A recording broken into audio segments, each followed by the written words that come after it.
peace must be our goal and our guide. And all that we strive for as a human family, dignity and hope, progress and prosperity, depends on peace. But peace depends on us.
Punchline Africa TV opposes any form of terrorism, and our policy is very clear. We condemn Al-Shabaab, we condemn Boko Haram, we condemn Al-Qaeda, we condemn any remnants of Al-Qaeda cells that linger on this African continent, that maim people, innocent people.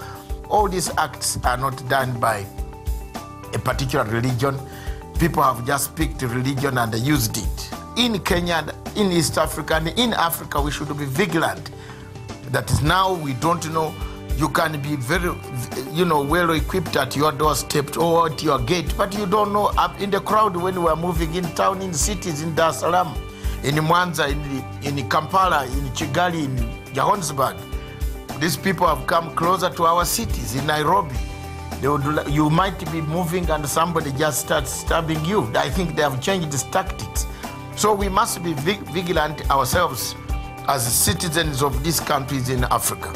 Together we shall one day wipe out all forms of terrorism that have actually widened the gaps or the gulf between the people, the religions, and the type of hatred that is coming out is not very, very good.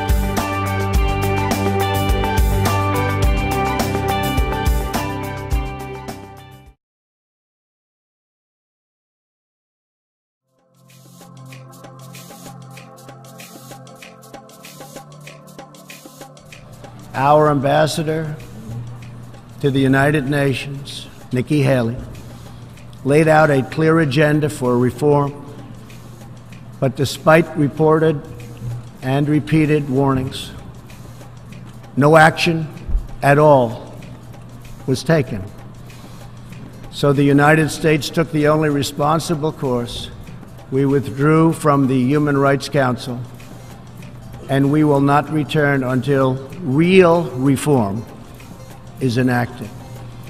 For similar reasons, the United States will provide no support and recognition to the International Criminal Court. As far as America is concerned, the ICC has no jurisdiction, no legitimacy, and no authority. The ICC claims near universal jurisdiction over the citizens of every country, violating all principles of justice, fairness, and due process. We will never surrender America's sovereignty to an unelected, unaccountable global bureaucracy. Trump's decision to come out of ICC, which is International Criminal Court, sends a lot of signals and a lot of happiness to some of us. Good morning, viewers. Good morning. Welcome to Punchline Africa TV, broadcasting all the way from the Republic of Kenya in Nairobi. Good morning in Khartoum. Good morning. Events in Khartoum have made us to start very early like now because of so many things that are taking place in Africa. This show, the People's Court. The People's Court is one of our flagships. Our flagships in the world. In Punchline Africa TV, we use it as a flagship. We use it to weigh what people say. What is the public saying?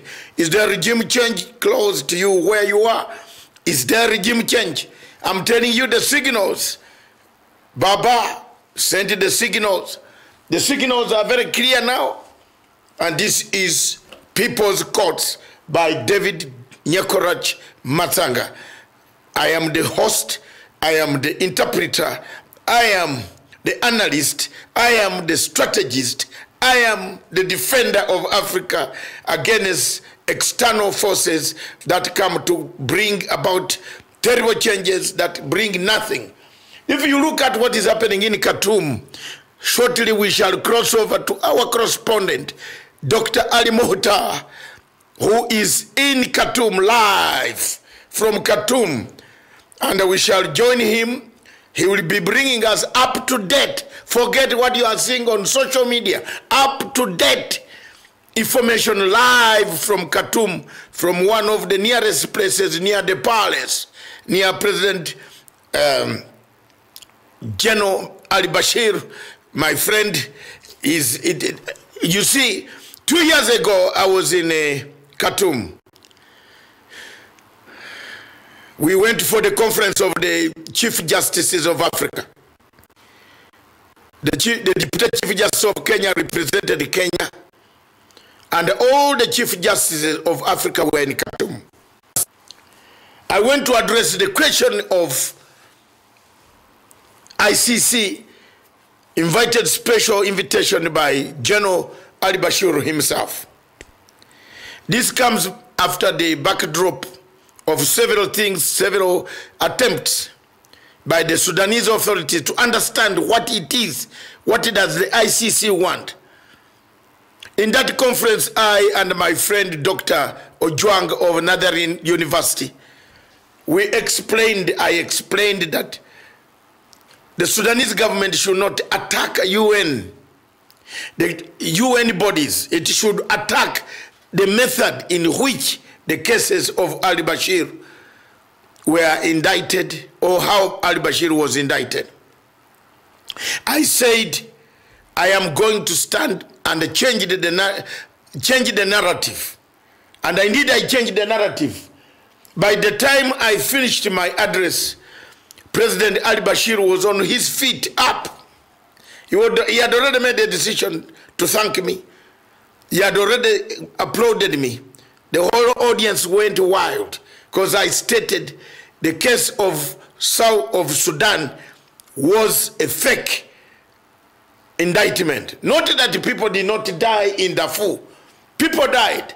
But the manner in which Odogi Moreno couple, Fatou Bensouda, and the rest of these guys went about to collect evidence is the same manner they collected evidence on the Ugandan case. It's the way they collected evidence in Thomas Lubanga case. It's the way they collected evidence on Libyan case. It's the way they collected evidence on Kenyan cases. It's the way they collected evidence on Central African Republic. And I told the Sudanese that please get out of this. Get this, change the narrative. Attack the method of the chief prosecutor. America will listen to you. This was when I went to the International Criminal Court, filed an application to the Appeal Chamber 5 to have the review of these cases to find out. Because you remember, every African country where Bashir was traveling to was being criminalized. And I ask people here who claim to be diplomats, who claim to know more about African issues, tell me, if you don't pull out of the ICC, everywhere where President Bashir steps, your country becomes a criminal country. Because they will take you to the Security Council, use you, hammer you, accuse you. I was telling people here, therefore pack under ship, so that you are not in this organization. That when you receive Bashir, nobody will ask you to arrest Bashir. Because AU has already said they don't need anything to do with ICC.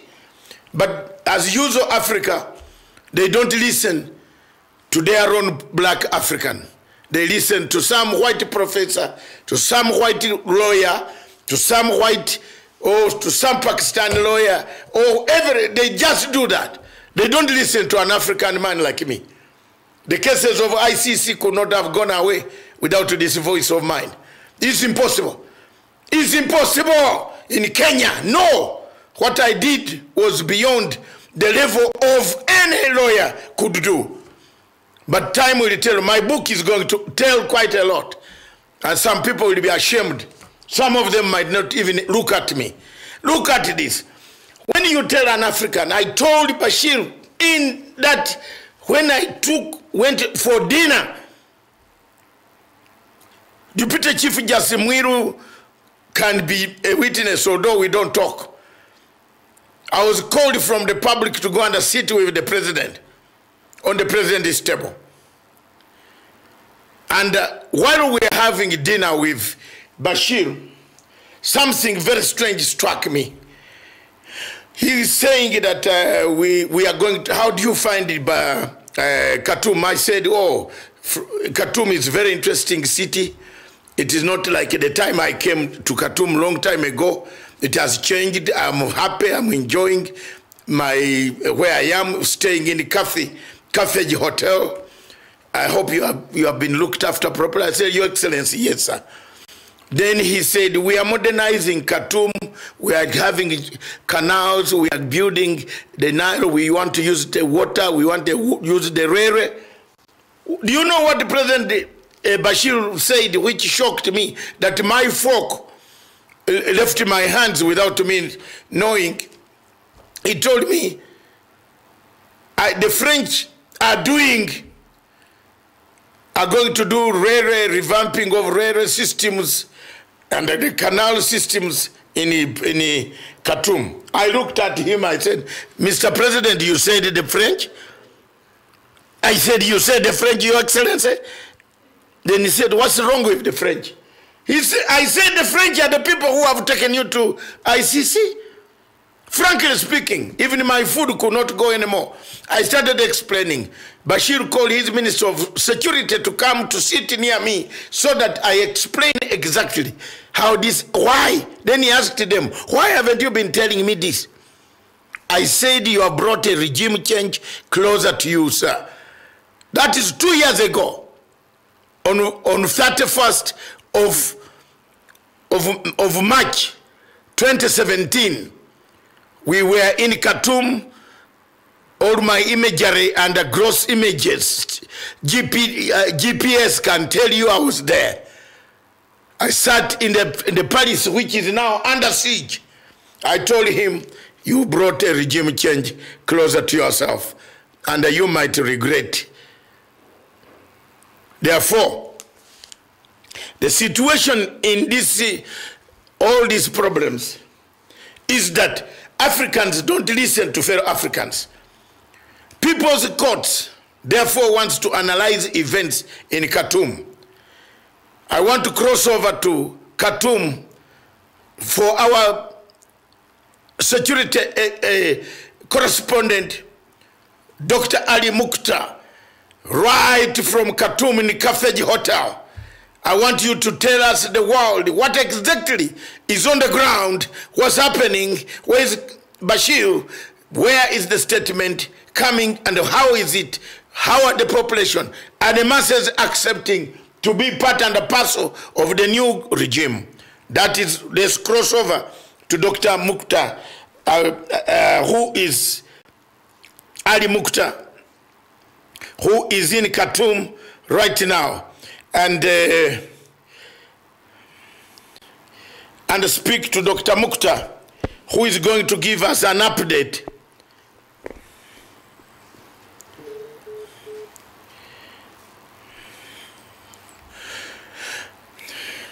As we connect to Dr. Mukhtar, Dr. Ali Mukhtar, let's continue to see the events.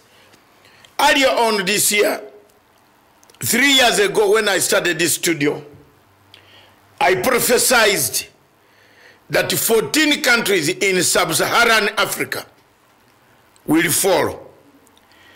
If you go back to my videos and my shows, I prophesied that 14 countries in sub-Saharan Africa will collapse.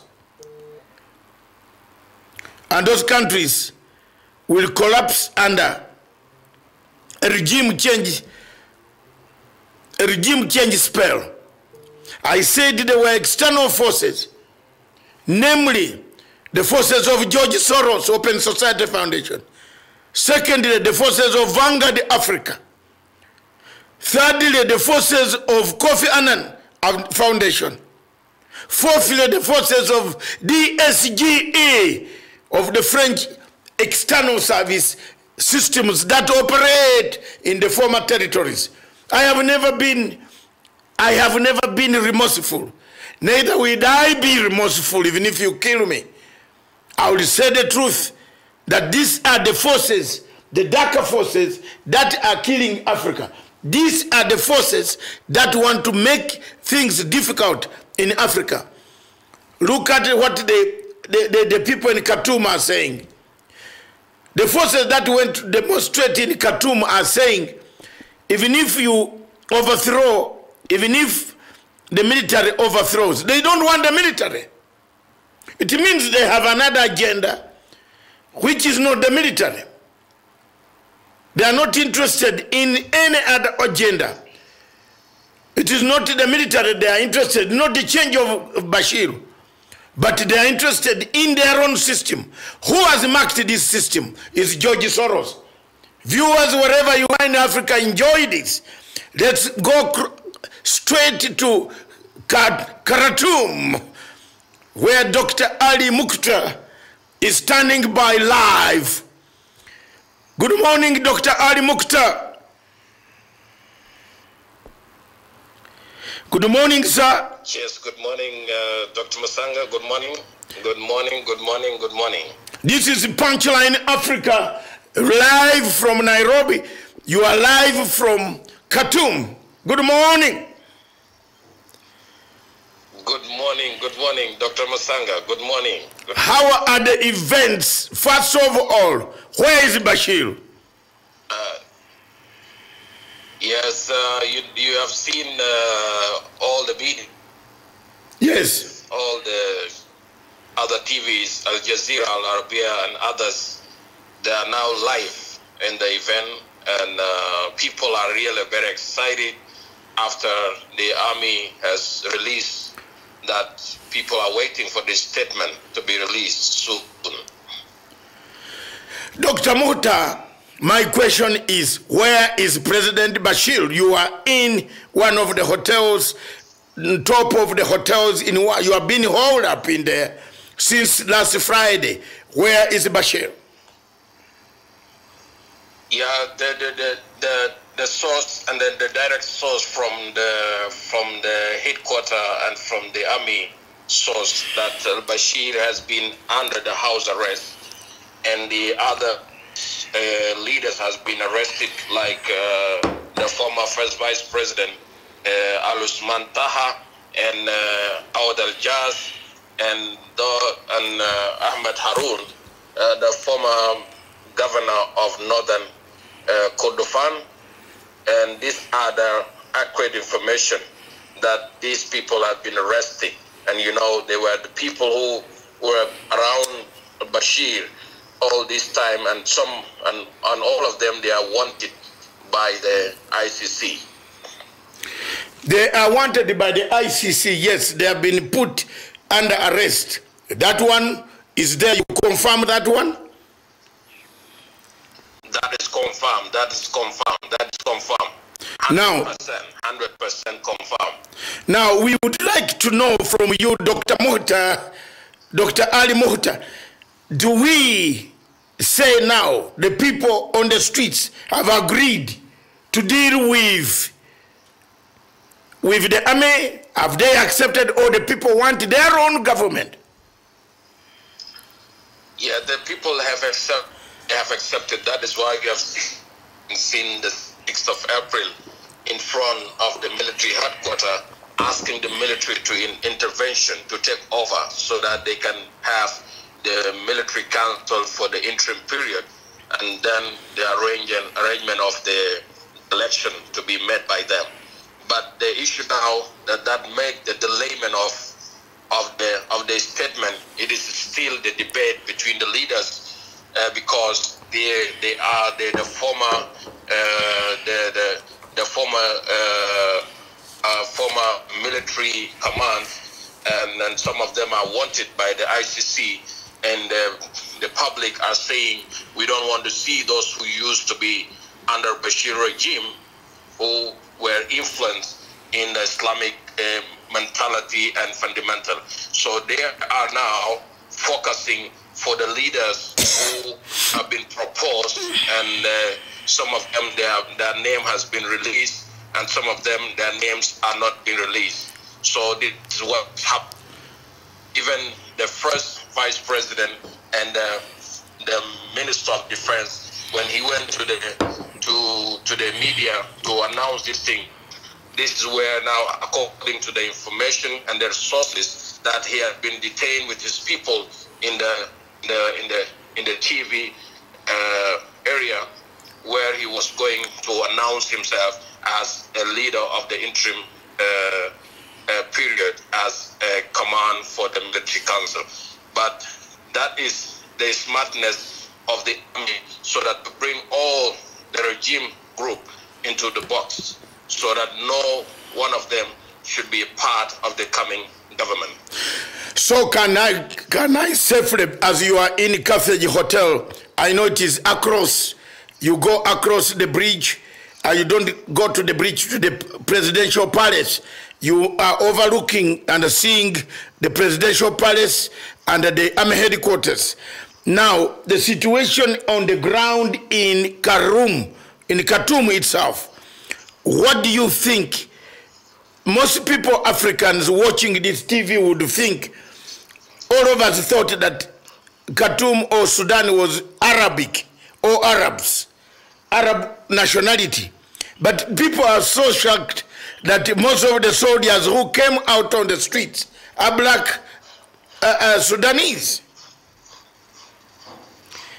Yeah, you know, Sudan has never been Arab people. Sudanese are Sudanese, and they are African. So it is just a religious who have brought them, and the mentality of 30 years of the ideology of Islamic and Arab, for people to be called an Arab. But they are not Arab in origin. They are Sudanese African. So they are Kushite. If you have known them for a long time, if you read the history of the kingdoms in Kush, kingdoms, and then the Sudanese kingdoms all over. So the people who have come out, these are the soldiers of Sudan, who have been there for Sudanese people, who have been standing for their territories, who have been fighting for their territories, and now they have accepted to lead this interim period according to the demand of the people.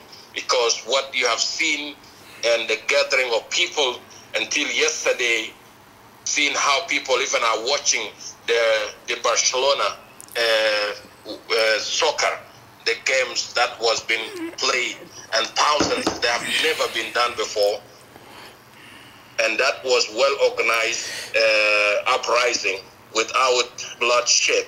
Okay. Because they are demanding these things without bloodshed. It Okay. was just the military, the killed has been coming always to fight and to hit them away. But the army stood for them as they have run to the army, because army is for people and people for the army. Dr. Ali Muhtar, I want to ask you this. Everybody in Africa is saying you have talked of smooth organization of demonstrations, even watching a football match in the square where they are guarding over the president instead of the president guarding over them. Now, in terms of logistics, there is a very serious concern that the money that brought regime change in Khartoum came from N'Djamena, Chad. President David Idris is responsible for the regime change, the funding, which was brought in by President Macron when he visited Egypt and then Chad. That is a theory, a concept, not even a theory, is a concept that is already, that even Bashir and the government of Sudan itself officially put out. Do you agree with that, Dr. Muhtar Ali? The reality is this, Dr. Masanga, that the money that has flown in to help the uprising of Sudan since December 19, 2018 until today, 11, it is made by people of Sudan. They have put their hands together all over the world, from America, from Canada, and from Australia, all of our endorsed business community who are not loyal to the regime system, who have been victim of the business for long. So they put themselves, even when you go to the square there in the front, when you see the cars coming, they're loaded with water, food, and all these things. And this is how they have managed to bring these things together. So they are determined, and this is not the first time, this is the third time overthrowing of the regime government since 1964 and then 1985, and this is now April the 6th, 2019. So this is the third time, and this is the well-organized place that people are looking for freedom in peace and justice. This is what their slogan they're using, and that's why you have seen the lead has been led by women. They have been led by young people who were born during the regime overthrowing government in 1989. So the money came from people. They have put their hands together. The women even sold their gold and bringing money to stand, because they say enough is enough. And that is example to any other countries in Africa, that when people say it's enough, so they should listen. The leadership should listen to the people, because you don't lead without people, and people cannot be led without you. First of all, before I let you go, which is, I'll give you another 2 minutes, another 2 questions or so, before I turn to a neighboring South Sudan and the peace process. And I believe you people in Khartoum were the guarantors of the peace process. So, but let me ask you one question. I don't want to disagree on the question with you on the question of funding, but the funding exactly came from N'Djamena. But let's leave that for another day for a discussion. Now, and it has been, you are aware that the American government first refused, had plans for Mr. Bashir to exit. On top of that, Mr. Bashir had to arrange his exit strategy. And the Americans and the International Criminal Court are not in good books now. But the arrangement was the Security Council that authorized the ICC to intervene in the issue of of Sudan. They would actually drop the charges. Now, this scenario seem to be the one that has been delaying this exit strategy.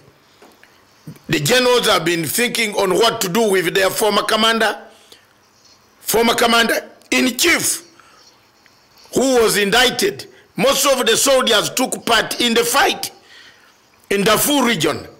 Therefore, not all of them are out of danger. How do you know that in the future they would also come for some of the lower commanders? So they have been debating over that. Intelligence reports from credible international intelligence systems indicate so. Do you, for the last time, agree that I can't see your hotel actually right now behind there is where you are in Carthage Hotel, the one like the egg, where I slept, where you are. Now, look at this scenario. Is it true, and is it not, that this was funded as a regime change, which we are seeing happening? And what would you think the other leaders in Africa who have either overstayed or who intend to stay longer? Don't you think it sends a wild signal in the spines of some of the leaders that your own army that you created turns around you and puts you under house arrest? Yeah, you see the issue of the ICC and the proposal that America gave to al-Bashir is because Bashir, he was about to leave, but the people surrounding him were giving a very big warning. So you remember the statement he made in June when he was addressing the public from the time that the uprising was starting, and then he said he will never leave Sudan, he will never go anywhere. So even if the people choose to be to choose another leader, so they will come out and to be stoned by the public. So he has choose to be inside than to be taken away as a criminal code to the criminal court, International Criminal Court, ICC, to be judged. So all the charges now, it is the same scenario what happened to Mubarak, Hosni Mubarak, the former president of Egypt. This is the same scenario now has happened to those leaders. So Bashir is there and the others are there to be charged with all the necessary and the convicting crime they have committed in these 30 years of leading. So that is why they are there. They have never left. They have never gone anywhere. They have insisted to resist until this moment. Now the army has taken over. So for issue of the other nations in Africa, the question is this: when you come to leadership, you ask people to vote you in.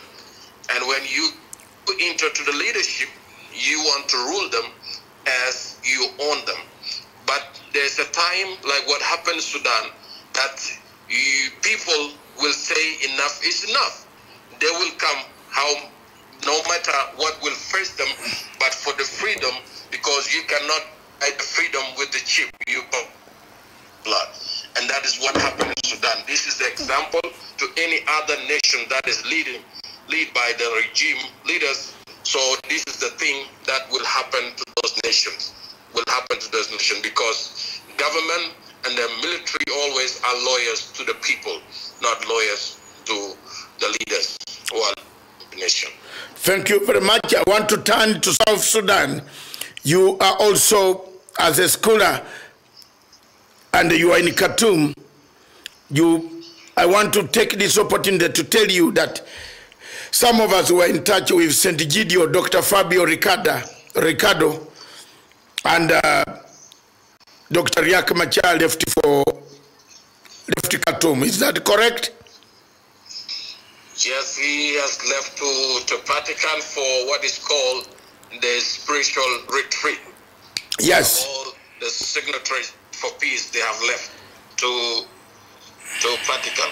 I want to be on record by saying I thank the Vatican and I thank Dr. Fabio Ricardo, my great friend from 1996, that is the one we did the Renamo Together agreement. We did the Aboke girls.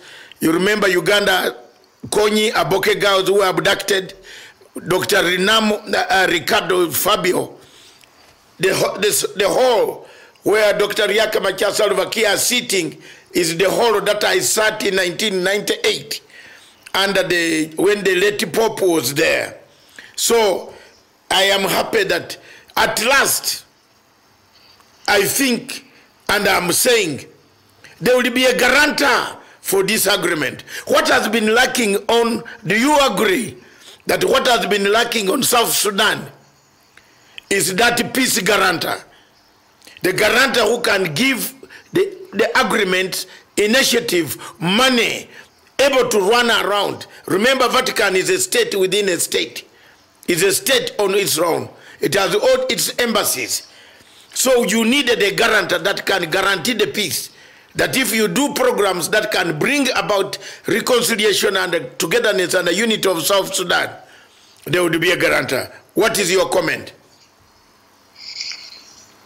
Yes, you know, the guarantors were two countries, Uganda and Sudan. And now the issue of Sudan now has been something else now because of the change of the regime.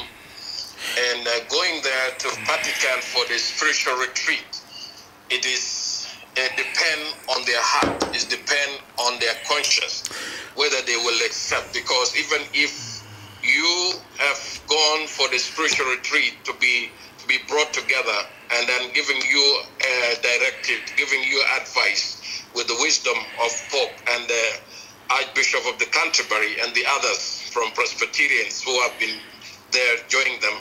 So it's really need the leaders of South Sudan who are now in Vatican to take the serious concern.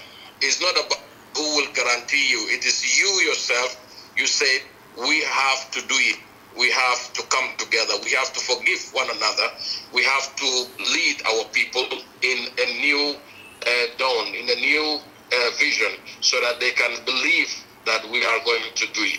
It is not just going and coming, because those people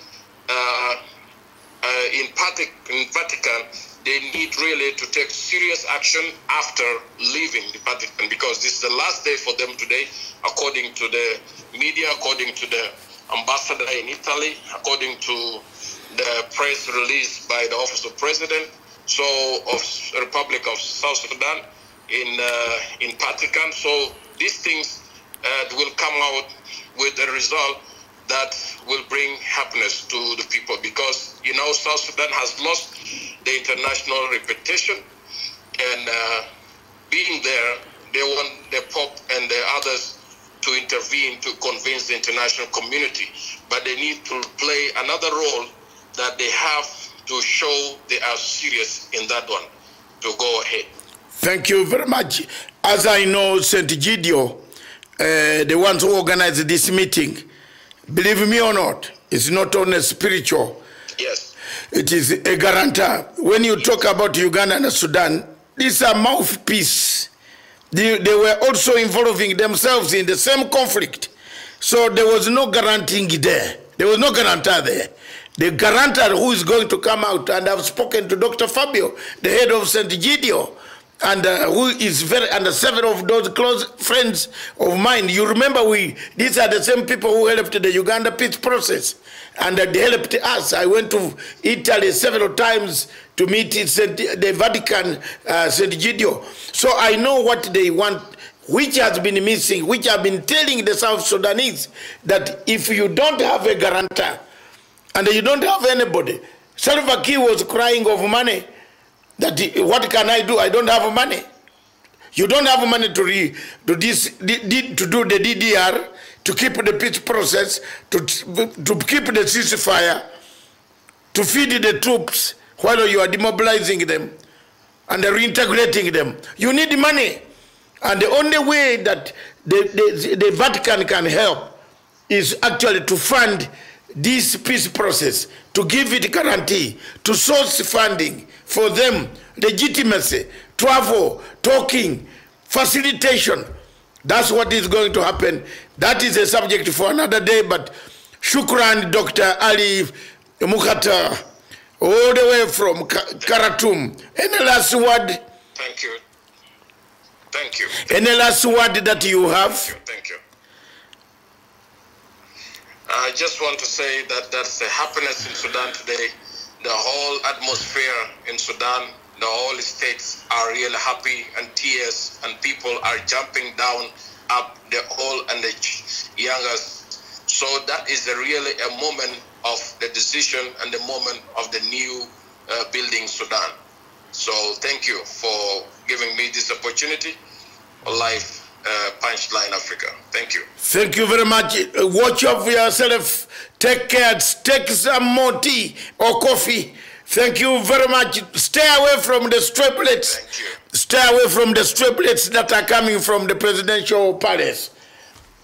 Thank you. It has been really 5 days, hectic 5 days from the 6th until today. Thank you. Thank you. You were supposed to return, but you don't worry. We pray for you. The airport has been closed, so you still have to stay there for a longer time. Everything has been closed down now. Thank you very much. God, thank you. Keep your phone charged because we shall come back to you later. Thank you. Thank you. God bless. Viewers, that was Dr. Ali Mukhtar, all the way from Khartoum. The situation in Khartoum is, as we told you, is like that. It is in the army has not come out to tell us where Bashir is. The whereabouts of President General Ali Bashir is not yet known. Let's keep on going. Let's keep on struggling. But back at home, the situation, and I want to be very candid, the situation of regime change is becoming increasingly very, very real. I wrote this morning on my Facebook when I had a lawyer activist Wamutata, Okia Wamutata, coming out to say Raila wanted to go to Canaan from Egypt, but there are those of us who are coming from Babylon to Canaan. When a toad jumps out during daytime, it means there is something chasing it. I just want to say, for you Kenyans, there is a toad jumping around. Regime change is being earmarked for several African countries. I insisted and I told people it will be over 14 countries by the end of 2018, 2019. It has happened. From last year, from 2017, I told people 14 countries in sub-Saharan Africa had been earmarked for regime change. Mine is a role that I've played so well. I've advised, I've talked about Africa. There are those who might not know. My stand remains very crucial. My engagement for Africa remains very crucial. My giving out the information remains very crucial. I have done my best. It is up to you African governments to take heed of what I say.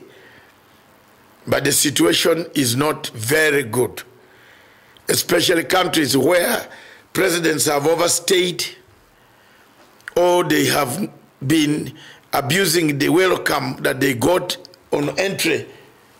Things are not very good. So viewers, thank you very much. I leave you with the clips from the struggle or from Khartoum. That next coming is Miriam and a Good Morning Africa. She will have special news for you from Africa and the rest of the world. I will join her in making sure that we spice up the whole framework of Good Morning Africa. And the viewers on our satellite, which is picking news right from elsewhere in the world, on channel 002, 003. If you have missed us this morning, this program will be repeated. Don't cry so much. You'll hear me again. This brings us to the end of the People's Courts. It's 9 minutes to the top of the hour. And here we are from Khartoum, our correspondent, Dr. Ali Mohota, and myself, Dr. David Nyakora Chimatsanga from Nairobi. Thank you very much. See you at the top of the hour with Good Morning Africa news. And the topics today are very crucial. Thank you.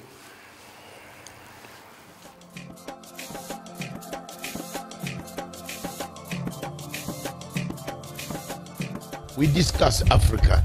We see what ails Africa. And today, this afternoon, we want to see whether Sudan will permanently remain a sick child of Africa. Is it a permanent sickness? Can we resolve the issues of Southern Sudan? Is it something that has gone wrong for 200 years? There has always been a problem in Southern Sudan, in that great region, starting from all the way the Alimadi Wars and the rest of all what happened until today. Peace seems to be elusive. Why has UN taken slow action? Why hasn't UN set up a tribunal? We want to see a tribunal that will make sure that Southern Sudan people are accountable. Those who committed crimes against the human beings. 20,000 Sudanese perished. They are perished. They are not accountable. Nobody can account for them. And we cannot sit here, go on hammering peace agreements without mechanisms of accountability. If we set a tribunal for Sierra Leone, for Rwanda, for Camera Rouge, we need somebody to stand up for the poor masses, the masses that have died, the masses that continue to die, the masses that are being brutalized, murdered, maimed on a daily basis by marauding armies of both Riek Machar and Salva Kiir. There must be an accountability. You are not going to sit here and tell people there is no accountability in Southern Sudan. There must be a tribunal.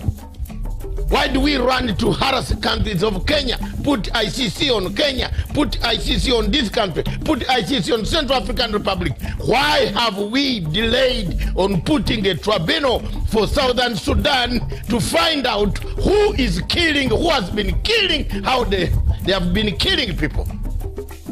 Let me speak for the people in Southern Sudan, the women, the children who have not gone to school, the children who have no medicine, the children who have nothing, who have been running since 2013, and the war cannot end because of two people. Let them face the tribunal. I'm not going to keep quiet as a Pan-African to see Southern Sudan being maimed, being tortured, being cut, dismembered. And we keep quiet and watch people got images of people, of malcontents singing to us in Uganda, in Kenya, in Ethiopia, in South Africa, telling us they have money. Let them face the international tribunal and tell the tribunal who gave them the guns, where they buying them, how they were killing people. Enough of is enough. Enough is enough for Africa. We have had enough. There is no need of that anymore. Enough is enough. And if people have died, they will not cry. We people who are left on planet Earth must cry for them. We must find justice for them. We must make sure that there are leaders who go on bragging on television stations all over the world, who are accountable. They must be behind bars.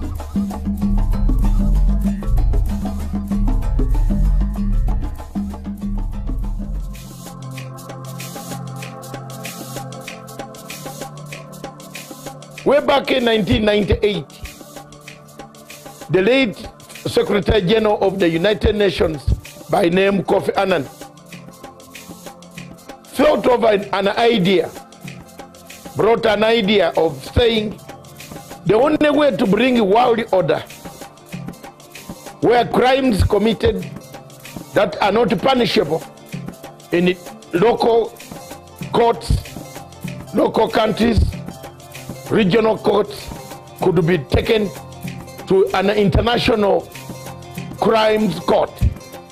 The Rome Statute and Rome Treaty of 1998 July was an offspring of already cooked DSGE intelligence system mechanism to keep Africa under check. Up to date, the French government pays 70% of the salaries of the International Criminal Court, from the porter to the judge to the prosecutor and the rest of the other people. This was a project of Kofi Annan and the Kofi Annan Foundation, followed by George Soros as an accomplice of Kofi Annan, brought in by Luis Moreno Campo and the entire system of the West, some countries in the West, to keep check on African countries that did not agree with the policies of the French and to their policies of Western culture. The International Criminal Court Chief Prosecutor Luis Moreno Campo agreed in all this that yes, he has been picking money, extra monies, and we followed the story together with my group in France, powerful investigators in France who worked together with me, and we found out that, truly speaking, Luis Moreno Campo, Fernandez Gumedi, the former judge, the president of the International Criminal Court, laundered money, some coming from American banks themselves. This evidence was put in the ICC. In the case of Bashir versus the chief prosecutor, I filed an application, which I still have, and which I'm going to publicize again, so that people can know that I was right. I've been vindicated because the American friends now have found that my credibility is real, that I was right when I stood up to say this court is corrupt. This court launders money, $17 million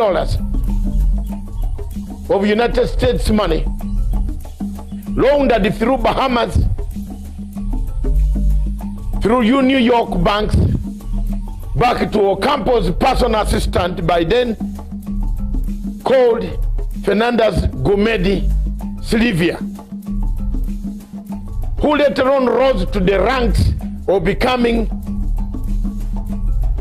the president of International Criminal Court. It has taken us time, energy, effort, resources to investigate the corruption scandal that have rocked the International Criminal Court. Why should African countries continue to be in the ICC, yet even the superpowers like America are saying no, we have enough courts to try our own people? Viewers,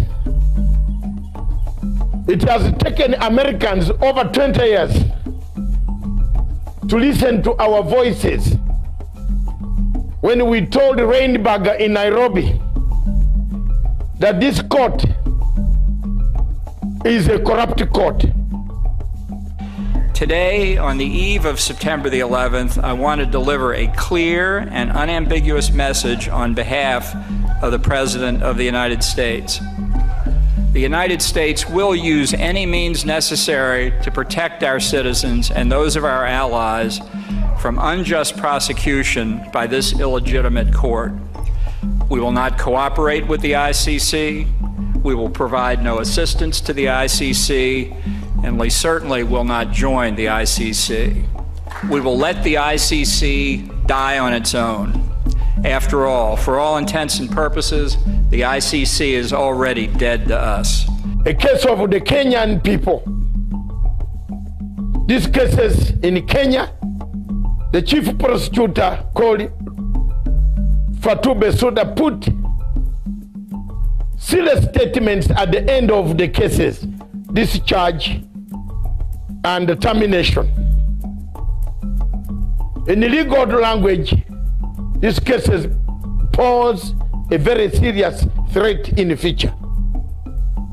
What the people of Kenya can do, and they should do, is today to wrap up the work envelope.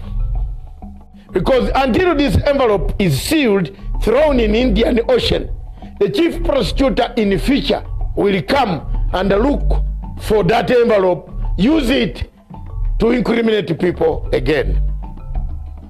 It brings me back to the situation. America is sealing its journey out of the ICC. Why do you wait? Why don't you take this opportunity to seal your journeys out of the ICC? America is quitting, warning that it cannot no longer be a party to such an obnoxious court, a court that has no powers, that talks from this side and vomits from the other side, a court that cuts and pastes evidence, a court that buys witnesses, a court that incites incentives, gives incentives to witnesses of a passport and a relocation, then you tell lies about people. A court that sentences you as per the words there. Why should you leave a country that has a jury that checks on what the judges would do, the excesses of judges, and go to a country, a court that has no jury? Time has come for Africa to think. Do we need this court? Does Africa need this court?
You know, when one is asked to talk about leadership in Africa, one's mind wanders in many directions, because in the recent past, the continent of Africa has been the subject of scrutiny from many quarters. There are those who are Afro-pessimists and take the view that Africa will never realize our potential. There are those Afro-optimists who take the view that the jury is still out on the success or otherwise of the continent of Africa. I am an Afro-optimist. I take the view that this continent has had a glorious past, and that this continent has had her trials and tribulations, but her better days are in the future. There are those who, when talking about Africa, are in the habit of dealing with Africa as if it were one monolithic block.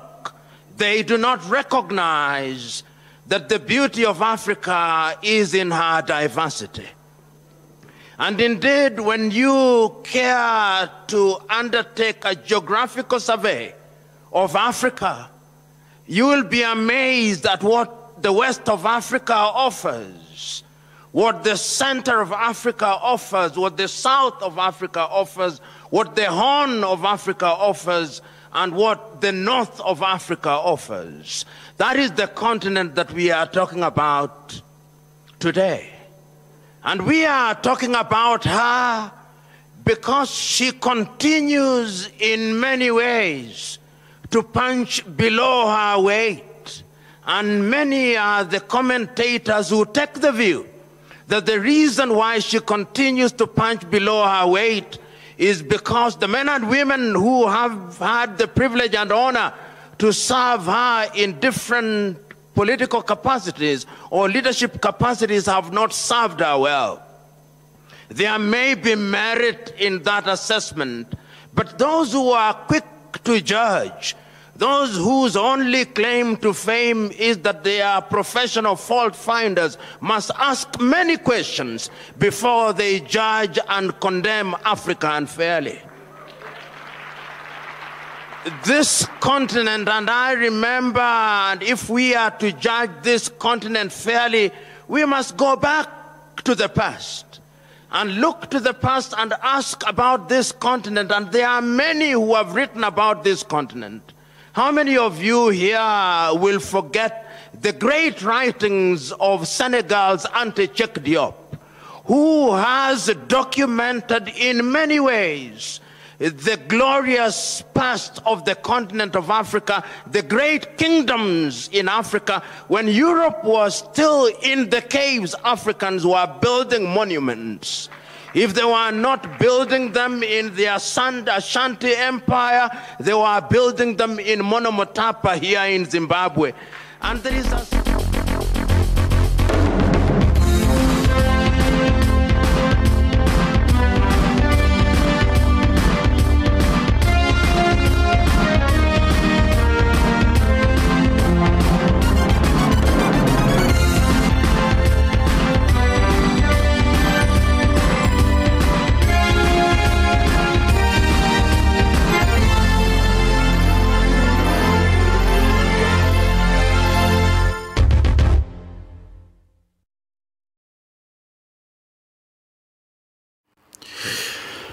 Good morning, Africa. Good morning, Africa. Wherever you are in Africa, in Khartoum, in Tripoli, in Cairo, in South Africa, Johannesburg, Pretoria, Cape Town, Harare, Zimbabwe, Rwanda, Kinshasa, Dar es Salaam, Tanzania, Maputo, Mozambique,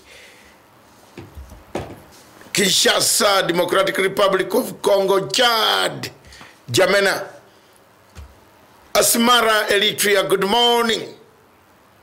Wherever you are in Accra, Ghana, the first site of Pan-Africanism, Freedom Square, where Nkrumah pronounced the Pan-African vision dream. Good morning.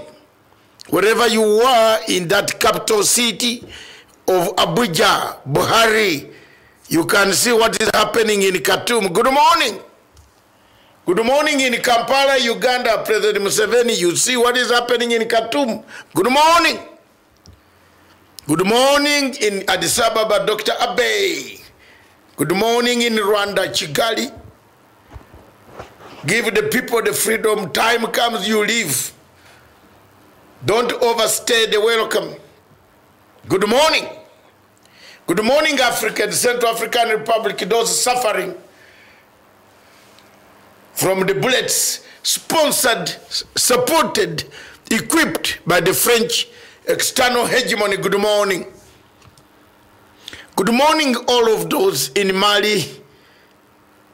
Good morning in Tripoli, suffering under heavy arms of General Haftar, Khalifa Haftar, who has defied an international norm.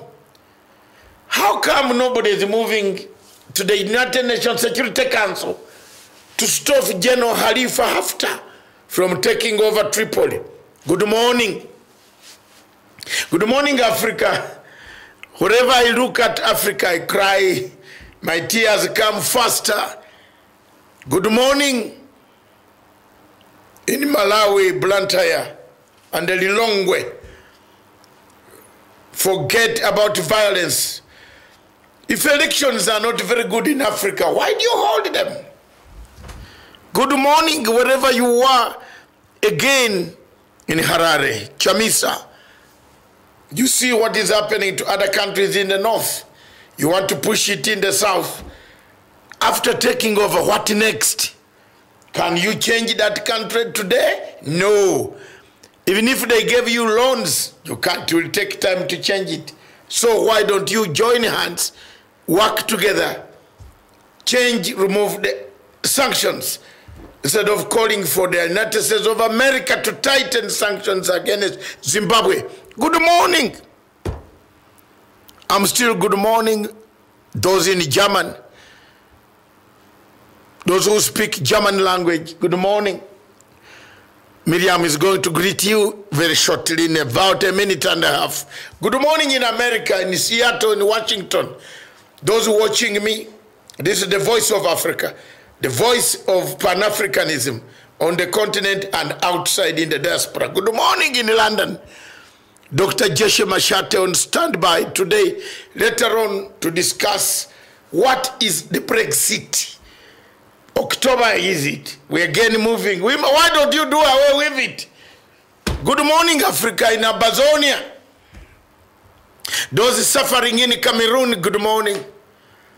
We hear you are suffering, molested by Paul Biya.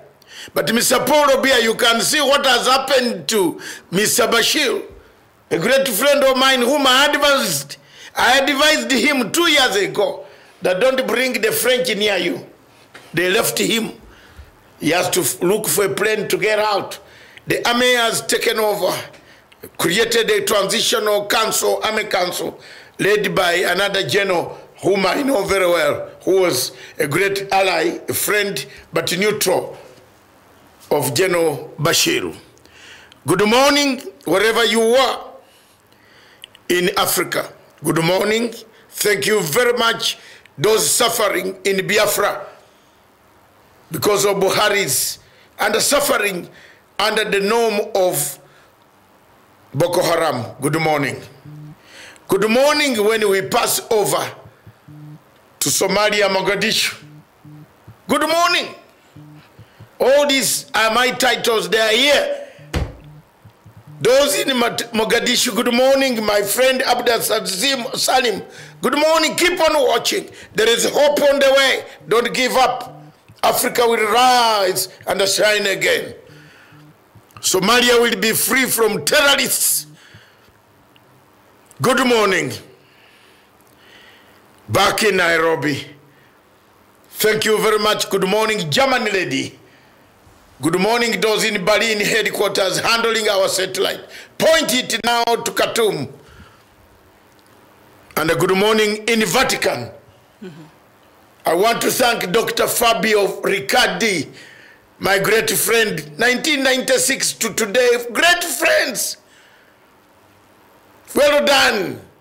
At least now I can smile on this platform that peace will come in South Sudan.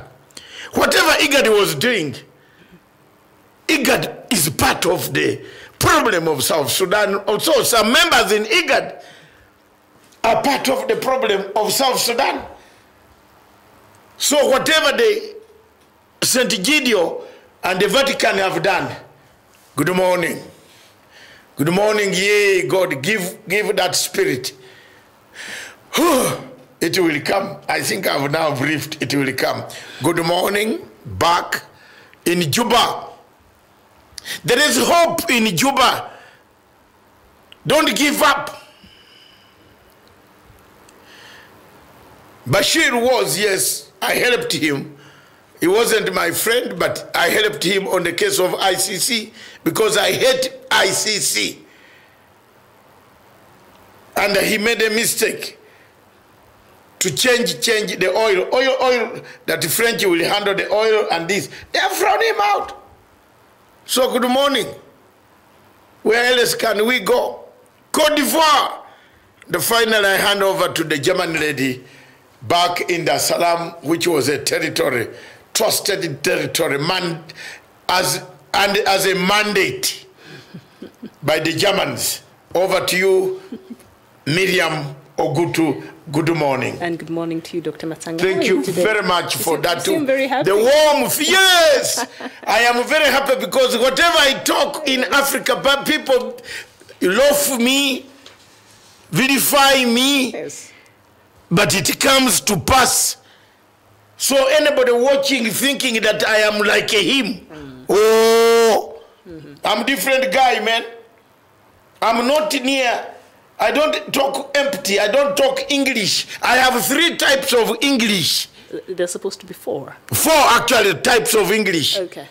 English ya mtaani, English ya social life, English ya defending myself, and the Shakespearean English. That's why the Queen accepted me. And the Queen's English. Aha! Shakespeare! You know, it means I can recite, I can write a letter to the Queen. I can defend her. Because if you don't know the English, how will you defend the Queen? You need to know the English. Yes. You can defend the nation called Britain. I'm proud. From humble place to that level, I'm proud. And I can deliver that English. It's a good thing. May gets an extension of 6 months until I told you. 31st of Start October. from there, Miriam. And do you know 31st of October is Halloween? So is it going to be It is a Halloween. trick or treats? We don't. It's a trick or treats. Yes. In fact, you got it. You see, Theresa May For the British, is wasting time. she's just buying a lot of time. She's wasting time. She's waiting for October because that's the only time that the British Conservative Party, you can see, I know. And Donald Tusk have told them, please make use of this time properly, this time round. Because that's the only time that they can come back to do a vote in the conservative government is when the leadership contest can wake up. She's very clever. She's buying time to exit. She did not listen to me. She has listened to me quietly. But she's not like Mugabe and Bashir. When I told Mugabe to do a transition, he went and told the wife. Then the wife started doing the transition. She wanted to be the transition. Yes! Look at that. I was only telling President Mugabe, please allow someone, Muzee, we have done our best. I've finished the sanctions in Europe. Let's go. Try a transition, step aside, control the party, like Nyerere did. Nyerere went down 6 feet wagon, but Nyerere is a hero. The Tanzania stabilizes on the spirit of Nyerere. Whoever wants to think of destabilizing Tanzania thinks of Nyerere. How many leaders in Africa are thinking now? You talk of people gone spreading Africa. Look at what has happened to Bashir. Just look at and I know Museveni is very happy. Yes, because worried, him and Bashir have been very bad animals. he should be worried. So, no. Part of the problem why Museveni hates me is Bashir. Okay. You didn't know. What happened? Oh, it's a long story. Okay. It's a big story. Very big story. That's why he likes me on top, but when he reaches somewhere, he says, that girl, that man. By me, I did not create the conditions. They created the conditions to start a fight. And that fight killed thousands of people. It's not me who started it. I found it there. I helped to close it. And it is finished. Part of the problem between Museveni and Bashir was the LRA. And why I'm hated in Kufa ndani hapo bure. I came to help. I finished the conflict. President has not given me an award, not a medal. I should get a medal because I was going to be killed for him. Bashir has left without giving you your money. Remember that? No, the money was given. Don't talk there. Don't go there. Bashir, we shall meet in Saudi Arabia. Yes, sometime I will walk there. Okay. But he's a honest man. He gave me a standing ovation when I spoke before 54 chief justices. Even the chief justice of Africa, some of them came to greet me like I was a hero. For the first time, I changed the history of Sudan and I said, look at me, yeah. Don't attack the UN. UN gives you permission to go and represent yourself in New York. Attack the chief prosecutor's methods of investigations in Darfur. Look at the army that is on the streets. It's black. Have you seen the army that has taken Mr. Bashir? It's not the Arab. It's the black Sudanese. Sudan means black. Black Africa. Had Garang lived to today, we would not be going to Vatican. We would be having a simple one Sudan, united, powerful nation. With that oil, we would have been far. We rushed to give warmongers and the warlords power. And the exit of Bashir, should this be a warning shot to these other leaders in Africa? Oh, yes. Into power? Should they be worried? Biya should be worried. If I were Biya now, I should give the Amazonians their independence quickly and run off. Go to the grave when you have left 2 states. The Americans have come with a strategy. Mr. Biya, can I tell you a secret? Starting slowly. I don't think he gets it. Let me tell you a secret. The Americans have said, let's have democracy. And the British systems have said, let's have democracy leading to a 2-state. Isn't it? Leading to a 2-state. Because these 2 states cannot be together. Mr. Pierre, listen to me. Don't harass people. Don't kill people. Don't slaughter people. Don't defile women. Don't destroy the property of the people. You are defiling women. You are raping women. Mr. Biya, Paulo Biya. Next is Paulo Biya. I'm predicting. Next is the Yaoundé. Khartoum is over. Where I focus, it goes. And those warning shots, for those who have overstayed, welcome. We might not have the guns, but there are people. People's power. Yes, no, don't forget, don't use people's power in Uganda. That is what is happening in No. In Sudan, yes. People's power. Yeah, the Sudan, but it's different from this singer of ours. The singer must contact the men. The singer, no, wait. The singer, the one of Uganda will be even worse. Singer, contact men who we have suffered. We have suffered for that thing from 1985. Mr. Singer, none of you qualified to be there. Let's go by the queue. If you are talking of coming from Babylon, I'm not from Egypt. You get me? You read the Bible very well. The singer is from Egypt. I'm not from Egypt. I'm the only surviving man of 85. Yes. 27th of July, Saturday, 10 o'clock. Hey, hallelujah. And Am I not here? Agot wants you to confirm something. He's asking, are you saying President Museveni should go now? I am not a man who creates a timetable, Mr. Ogot. Not goes in. Revolutions have no timetable. They just happen.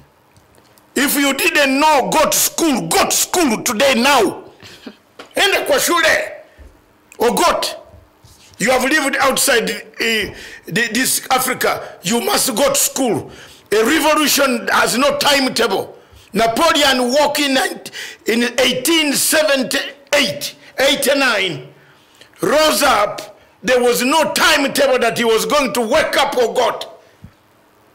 And the shule, all learn from Punchline, from this prof here, learn Revolution has no timetable, therefore I cannot tell you tomorrow or today. But it comes and it arrives. Who knew that with all the might, the guns, the chips, the oil money, Mr. Bashir can run through a dungeon? It is just a matter of time. And somebody here is asking, Maker Mayom Gurach, thank you so much for writing to us this morning. And you're saying, do you think the departure of Bashir will bring normalcy, economic stability, and democracy? Or will there be proper transition of power in Sudan? There won't be proper transition of power in Sudan. You know why? What do you mean? They are going to fight. I hope not. The civilians who are demonstrating, that's why I'm telling you. But is it standing out well? That's why I'm telling you. Standing out well in Algeria. Can I tell you what is happening? If Besigye takes over from you, let me give you a good. Out of the picture. No, Mama, I will cry. Mama, I will cry. Then we'll come back to Uganda after that. Mama, I will cry.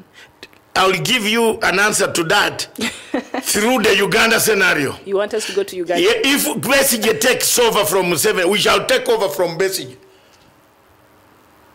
That's what is happening to Uganda now, to Sudan. If, and I'm telling you, if anybody from Bashir's place is, you know why they were delaying? I'm telling you, I'm inside information from the palace. Please tell us. I've been talking to the palace. The people I'm talking to are the best friends. Some of them insiders of the president, for a long time. Former president now. Okay. Why there was a battle is who should take over clean.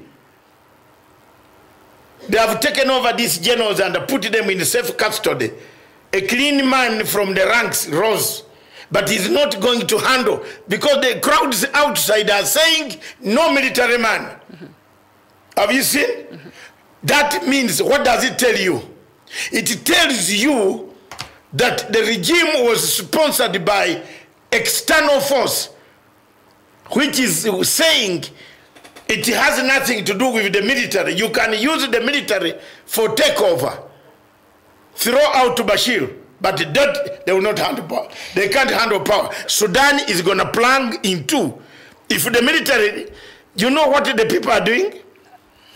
If the military does not listen to the civilians, they will again demonstrate. Of course, though, and it's happening still in Algeria. And I think this the resignation of Omar Bouteflika just happened a while ago. Bouteflika happened a few days ago. Yes. And the demonstrators have refused to leave. But are very peaceful because they want. And they have told the military, we don't want you. And they're listening to them. And they were given the Speaker of the House, and they're saying, no, this used to be part of that regime. Bouteflika, so we don't want exactly. it. But they've been given 60 days before the next election. Can I tell you that is what is going to happen in Khartoum? And I think they'll listen to the people, and hopefully it will be a very peaceful transition. I'm praying for that. It can't. It will be.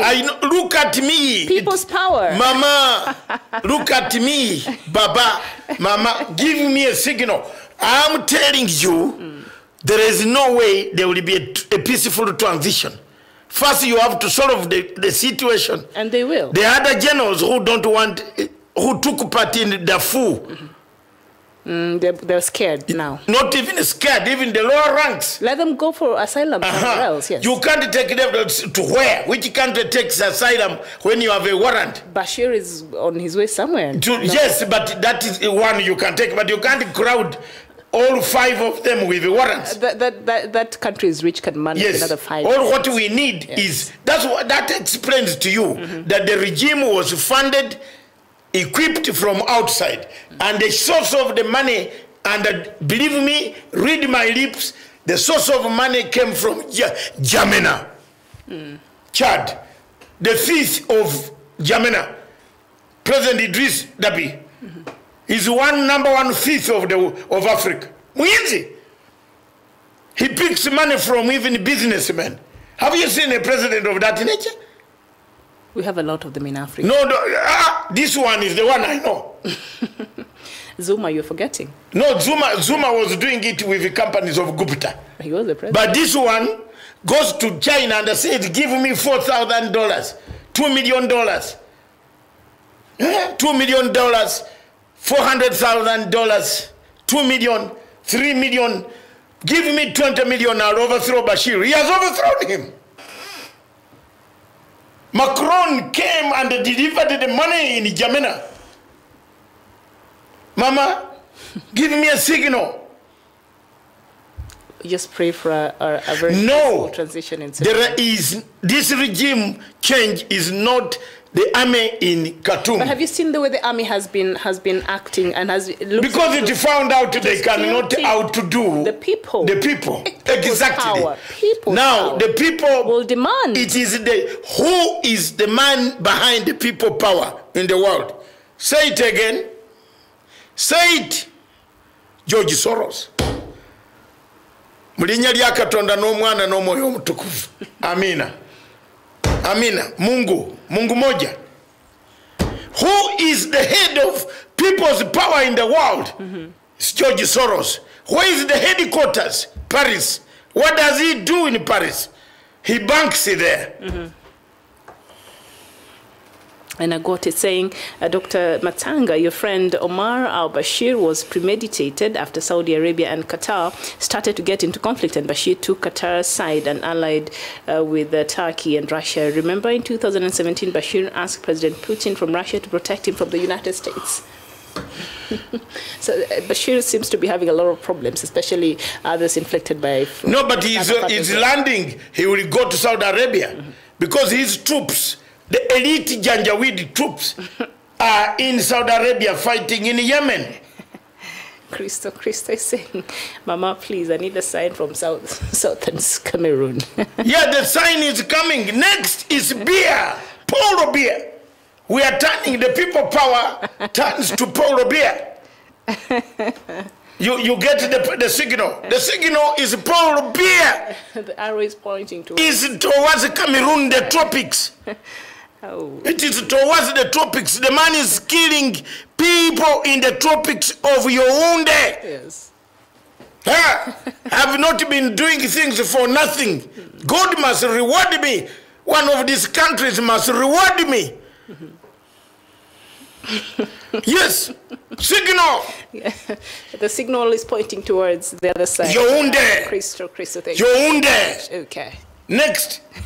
89-year-old still sticking to nothing when he's senile. Get out! You know, I have been telling people that regime change is coming. It's coming. It's coming. People think I am...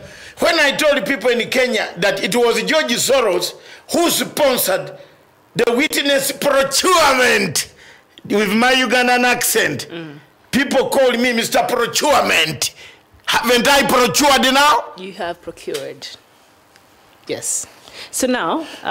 Go ahead, Miriam. Today is very interesting. I got you saying that Bashir's removal was planned a long time ago, just like Gaddafi's removal also was planned. Yeah, planned. It's been on the offing. I think you've been saying this over and over and over. I have said in 2017, I told this audience, go back to my clips.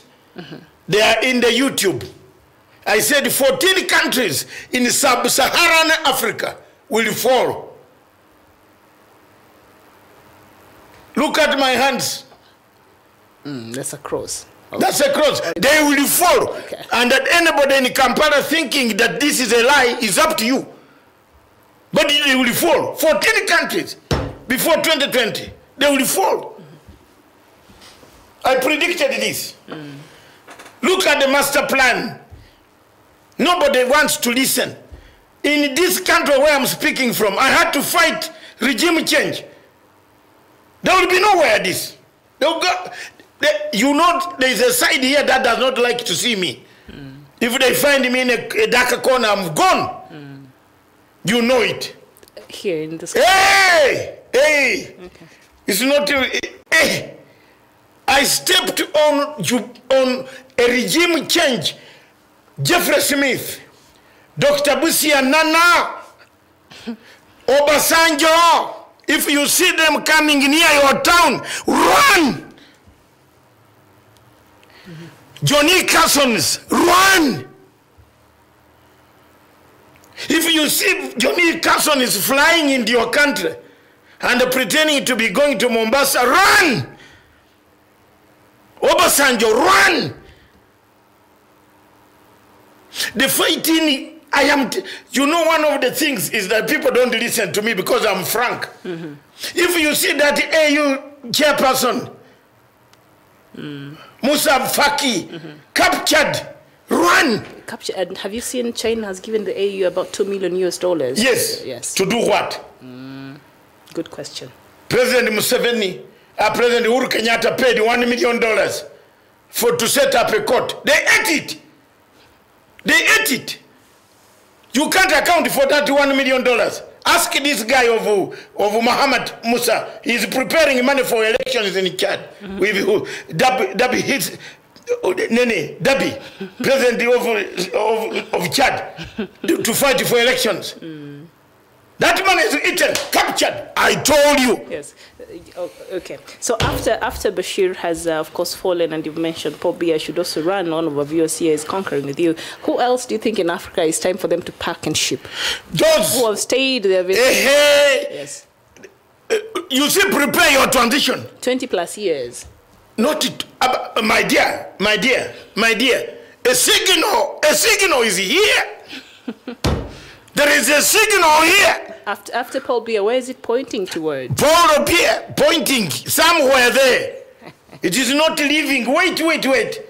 It's not leaving. I told you 14 countries in sub-Saharan Africa. Yes. Wallahi, they will fall. Count how many have fallen. Let's begin. Get a pen. I have it. Gambia. It is me who told the Gambians, helped them, gave them my satellite system to remove Yaya. He went. These guys, the French and Kofi Annan, ran behind me and also defeated them. They went and had convinced Yahya to stay again. Have you seen interest? Audamoro, the security guard from Argos in London, my friend whom I know very well, I told him you'll take over. He took over. Country number 1. Let's go. Have you written that one? Let's move. In my head, yes. Ghana. President Mahama was supposed to fall. The forces that supported President Nana Addo, he's also French. He's also Total Oil. He's also Kofi Annan. He's also Obasanjo. May I tell the truth? This is Africa, no. I'm not going to keep quiet. Mahama lost an election. Do you know the group that made Mahama lose an election? Johnny Carson's, Kofi Annan, Obasanjo, and Jeffrey Smith, plus Dr. Nana Kofi Nana. Those are the same one, plus the man from Canada who was deported from Jomo Kenyatta Airport, the chief hacker of servers. You want me to say more? Say more. I go ahead. I'm listening. That is the guy who they had come to Kenya here. They were going to bring bloodshed here. It will be here. But because I knew them, I shouted. I'm sorry if you can. What country do you have? I don't need to go to United States because there's nothing there. Hey. UN headquarters, you don't want to go? I don't need to. I'll go there if I'm a Minister of Foreign Affairs. Yeah, you should take over. Don't worry, I'm coming. Kutesa is slow. Oh, there is more trouble. There's no trouble I have had. There's more trouble. Dr. President Mahama just gave in for the good of the Ghanaian people. He surrendered. He lost. That is another change. A regime change quietly through elections. Let's move on. Gabon. You saw? How many people died in Gabon? And I think there's still trouble brewing. In yes, 400 people died. Xi Jinping If you see Xi Jinping coming to your country, run. Run and throw yourself in Indian Ocean because the consequences are not very good. Xi Jinping is a French expat who stopped the plane that was going to Tripoli to save Gaddafi. Being used by the French and told to delay the plane. If we tell them if it steps there, we shall bomb it. If you see Xi Jinping coming near your capital city, Nairobi, run! That country lost 400 people dead, parliament burned down, the constitutional court burned down. Miriam, go ahead. Ask, how many countries are those? 4. Let's go. Nigeria. It collapsed. Where is Good Johnson? Where is he? Good luck. Good luck. He went with good luck. Buhari is a French expat, a member of DSGE. A French external, yes. A French handyman. No, hang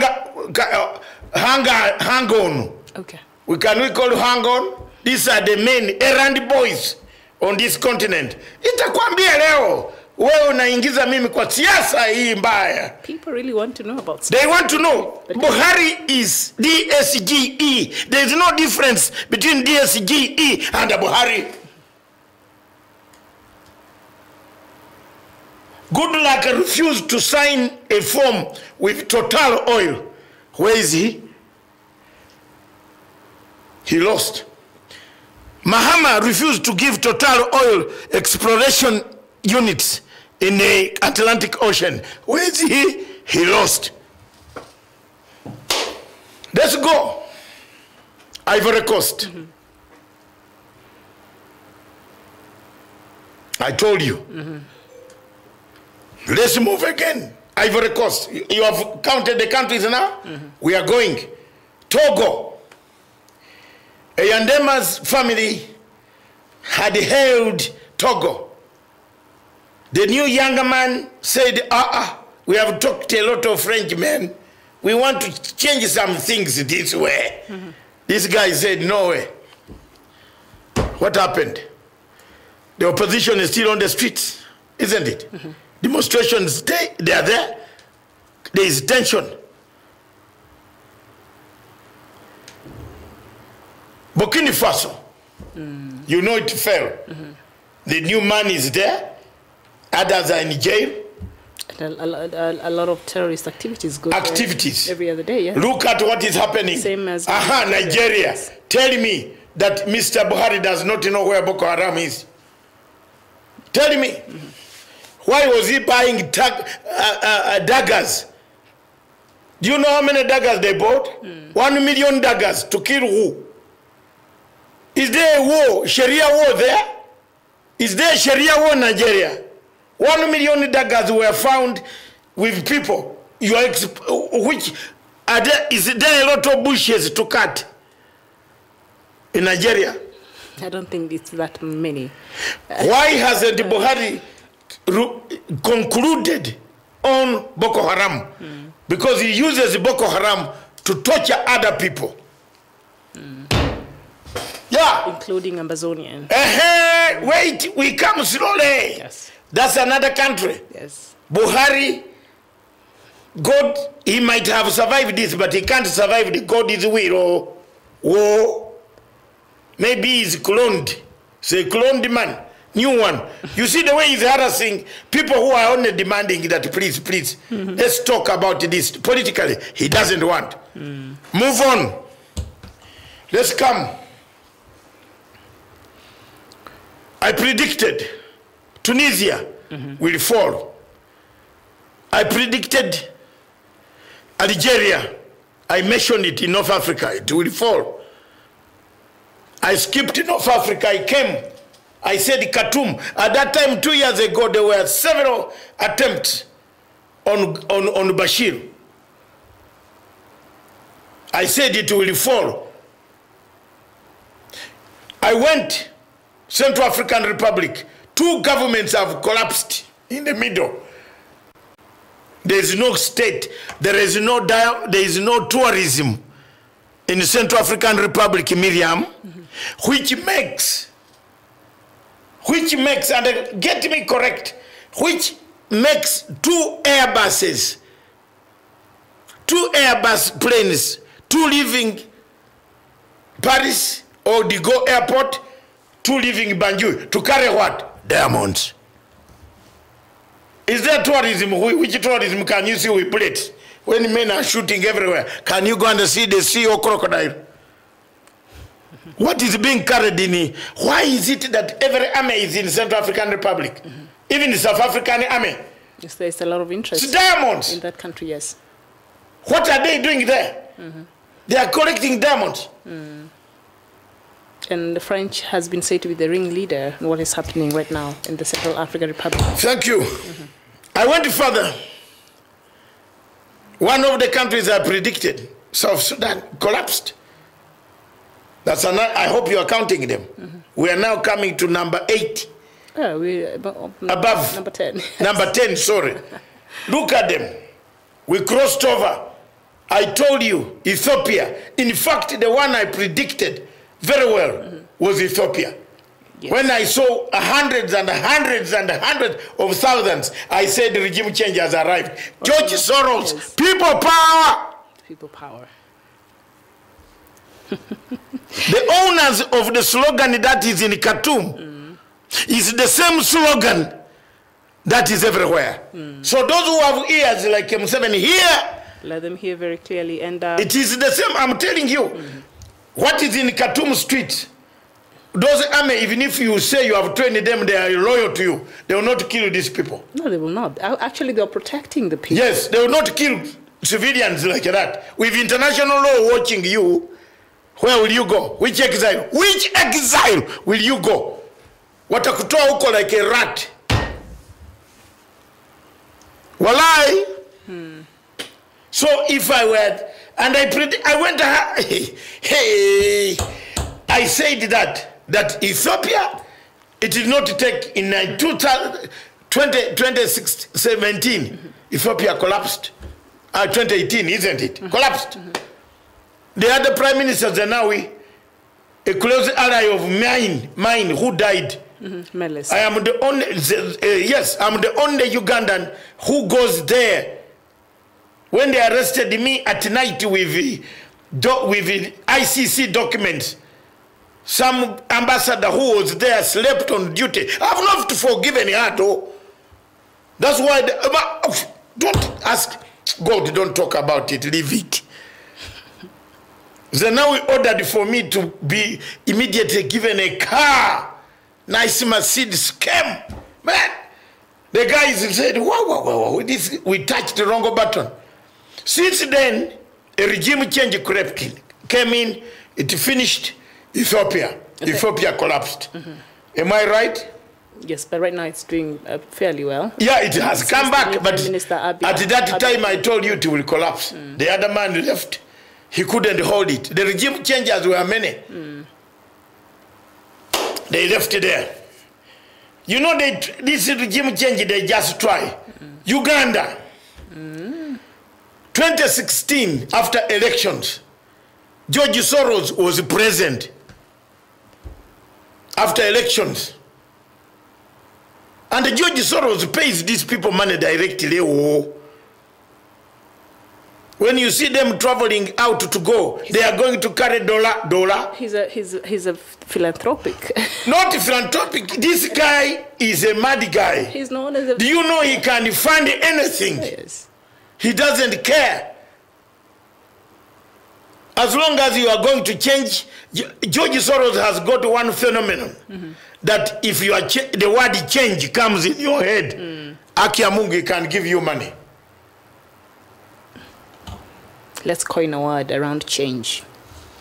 Is it? We also have, we can get it. No, everybody. I can give you the contacts. And use it for the best of benefit they, of Africa. They go.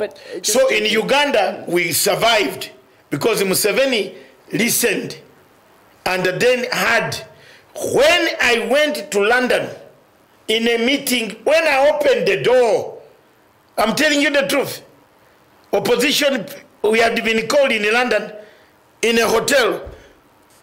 Hey, a man I had hated in my life called Maurice Ocampo, Louis Maurice Ocampo. Moreno, yes. And then another one who has died recently, Kofi Annan, were in a meeting that they are advisors. I told these people, you're stupid. Ask your mama Babas. Stupid. You know me. You know me. In that London, I'm also a master. I told them, you are very stupid people. You call these guys are, we have got, it's bad luck. It's bad luck. If you are calling Kofi Annan and Ocampo to advise you as opposition in Uganda, let's go to River Thames and shower. I walked away and I got my flight and I came back. I didn't want to look at those ugly faces. Not ugly. They're ugly. Okay. Yes. Is Ocampo handsome? I've never really. I can tell you the girlfriend here.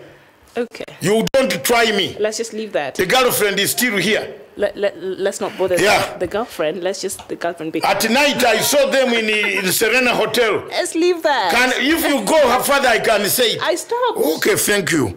So Marual Makur Maker, you're asking, and well, what does this mean to the peace process initiated by Bashir for the people of South Sudan? Because Bashir really was part and parcel of this new peace process, and now he's gone. What does that leave South Sudan? Can I answer you quickly? I got the guarantor. St. Gideon. Oh, yeah, that's very good. This is the man, the friend of Dr. Fabio. Isn't it interesting how this... I am going to give a call. In fact, let them leave. Then I tell, this time I have got Riak. There is no way you can run away, Mr. Riak. You have to sign this thing and come home. Otherwise, the group you have gone to war, the group you have gone to war, Riak, is very bad. It is bigger than Masons. This time, Riak is caught. And the Salva Kiir, they are caught. You don't touch that money of the Vatican. And thank you. And mess around. Come back and continue with your madness. They're said to be on a spiritual... Why are you saying I'm happy? I'm happy! They're said to be on a spiritual retreat. Endure. Spiritual retreat, but from there, they will have guarantor. Uganda could not guarantee the... No, let me... What can Uganda guarantee? Yes. Uganda has no money to guarantee. South Sudan needs the money in the central bank. Yes. Can Uganda give the money to the central bank? It's not possible. Can Khartoum give money when they are crying for bread? When there is no bread, only in Khartoum. You need a guarantor. And the guarantor is St. Gideon and the Vatican. That's why now Sudanese should be happy that I lived longer. And when they were refusing a visa for General Riek Machar, one telephone call brought the visa. He's out. Where? Should I show you the letter? As you look for the letter, one of our viewers here is really wondering, has really Omar al-Bashir resigned? Yes, indeed. The breaking news we just received a few minutes ago, just less than an hour ago, says that after 30 years in power, Sudan President Omar al-Bashir has stepped down after months of street protests against his leadership, and international media is now reporting there has been no formal announcement about Bashir's resignation, but local state television says the army is set to make a major announcement leading to celebrations on the street. No, those events have been overtaken. And outside the palace in Khartoum. The events have been overtaken. They've made an official... Yes. Yes. They have named the official man, a new man, whom I know very well, is also, he's going to protect Bashir. That's it. Yes. And even the people who are chanting outside were not against Bashir, though. You not see that. They were against the men around Bashir. What do you mean? What is the there is no Sudanese. There is no Sudanese who wants the Bashir to be taken to the Hague. Mark you. There's that nationalism. Not the Hague, but out of office. They wanted that. They want, but not if you hurry to hand over Bashir to the ICC, there will be another coup. Could that be one of the reasons why he was really hanging on to power to protect himself? Exactly. Now you shake my hand again. You're welcome. More lively. This is the Punchline Red Station, Punchline Television, broadcasting all the way live from Nairobi. Come, breathe in. The station of Pan-Africanism. Today, you know why the Holy Spirit is in me. I have seen what I predicted has come true. Let's go, Kenya. We have left Uganda now. Besigye told us walk. Our viewers are still on Uganda. But no, don't. Yeah, on Uganda. Let's go. Besigye told us after elections. For me, there is one thing, and I want people to understand me. That once a Supreme Court decides never talk to Matanga about demonstration. One of the problems why I'm against Kiza, his real name, Alokaloka. Our rebel names is called Alokaloka. Sounds like a music. Yes, I am. He knows my name. Music from. Why I disagreed with Mr. Alokaloka is him to say they're going to destroy people's property. Demonstration, root out to NRM. No. NRM has a legacy. 34 years, Museveni has created a legacy. 33. 33. We have to take that legacy, use it as Ugandans. Should he be careful? We can't come and say we are going to destroy that legacy. That everything. We destroy Uganda, burn it down, and then we say we are new leaders. No. But should he not be worried about protecting his legacy, Mr. President? It is up to him now. The sign is Mama, they are here. And yes, and what are you saying? Why are you asking me to? No. The signs are here. The signs are here, and because one of our viewers here was trying to encourage you to give another signal to somewhere else. I think you have when you're mentioning the signs are here. The countdown of the because you can see the masses can crowd in a city. You cannot kill many. You cannot kill all. So let's start to think nicely as children of God. You have done very well. Children of God in which part of all of us? Yes. We have done very well. Yes. We have kept very well. You have got children. They have grown up. When President Museveni came to power, my children are not produced children. Today, my four girls, three girls have, between them and the boys, they have 9 grandchildren of mine. I have 9 grandchildren on my fingers. A full nursery school, which I can sit and play with without any problem. My daughters are produced. My sons are produced. And myself I've also produced. Have you seen that? You're the tree. Yeah, I've produced. Yes. Between that time. You can see that. So what we need to do is let's prepare a transition and keep that legacy. Me, I am not the person who wants to destroy the legacy. That's why I'm different. They call me names. Let me be like that. I'm not going to speak like Bob Wine or this or that or that. I am not. So I think a lot of our viewers, who are really interested to know about what's really happening, and you're concerned about is the President of Uganda, Yoweri Museveni, worried, and you wanted to hear Dr. Matanga's thoughts on that. I think he just made that very clear. Yes, Magog Gan, you're saying hell to the ICC. You are a Pan-Africanist, and you're still asking, did the President of Sudan really step down? Yes, the President of Sudan, Omar al-Bashir, finally stepped down and caved in to the demands of the protesters who have been protesting since earlier in the beginning of this week in a revolution that was termed as a bread revolution. And after 30 years in ruling, Omar al-Bashir finally had to bow down. Right now, I think, Dr. you said they've put somebody in charge. Yes. Yes. I'll read the name for you. Just in a short bit. They have put another Lieutenant General is in charge of the Lieutenant General has taken over and is in charge of that place. Right now is a Lieutenant General controlling, of course, who will keep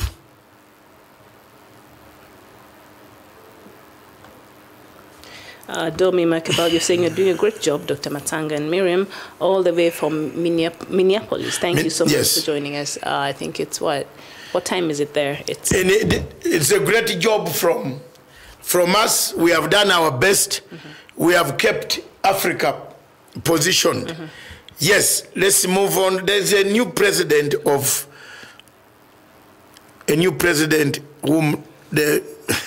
Yes, and as he is looking around that, here's a quick look at the military and political career of Sudan's president, or former President Omar al-Bashir. He fought in the Egyptian army in 1973 during the Arab-Israeli War, and he seized power in Sudan in 1989 in an Islamist-backed coup. And also he gave asylum to al-Qaeda leader Osama bin Laden in the 1990s. I think that is what caused the rift he's been having between him and the United States, because he gave al-Qaeda's leader Osama bin Laden asylum in the 1990s. And he is the first head of state to be indicted by the ICC, and that happened in 2009, but he has since denied the accusations of war crimes in Darfur.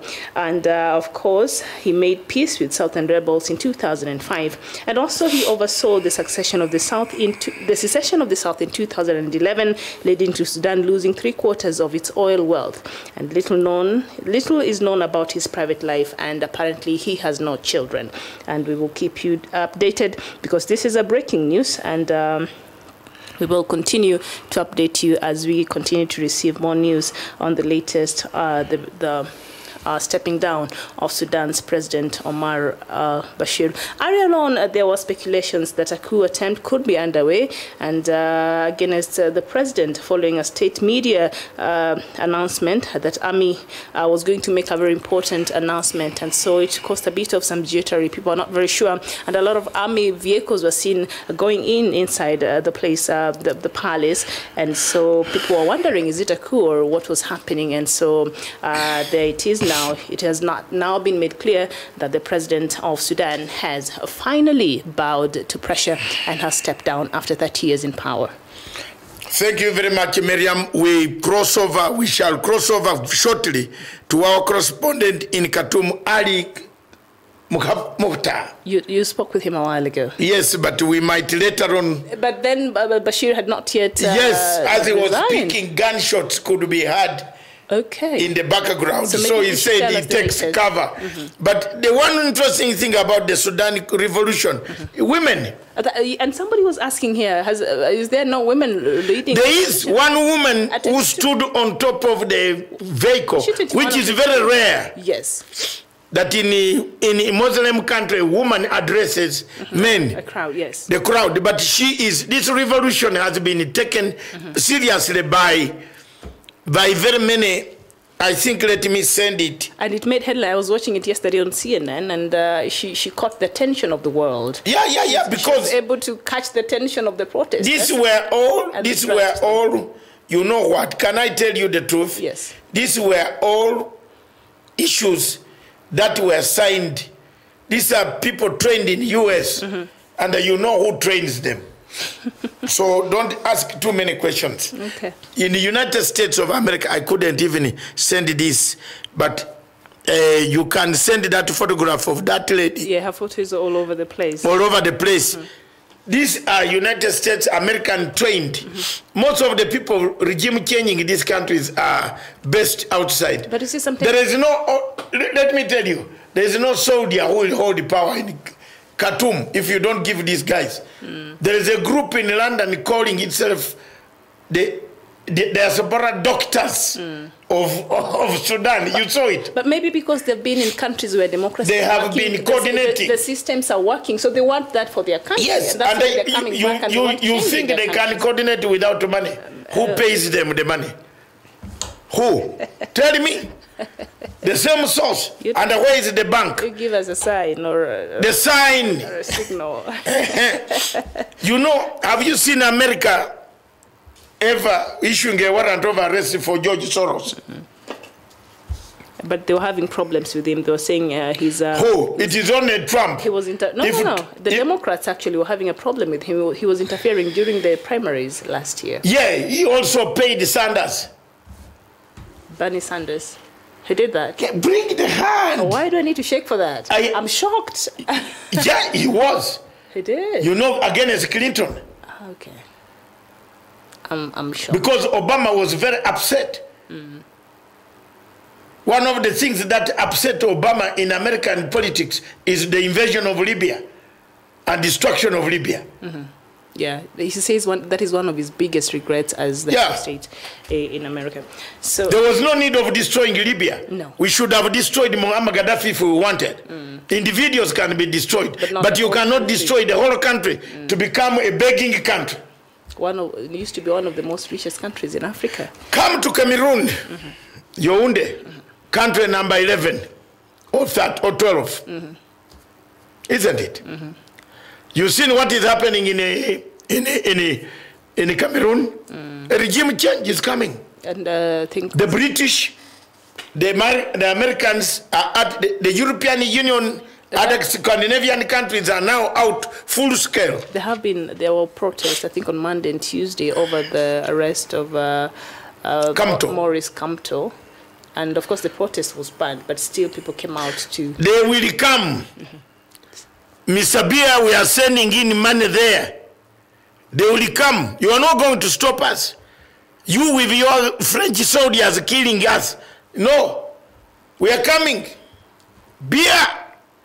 Biya is going to fall. He will fall, and two states will emerge.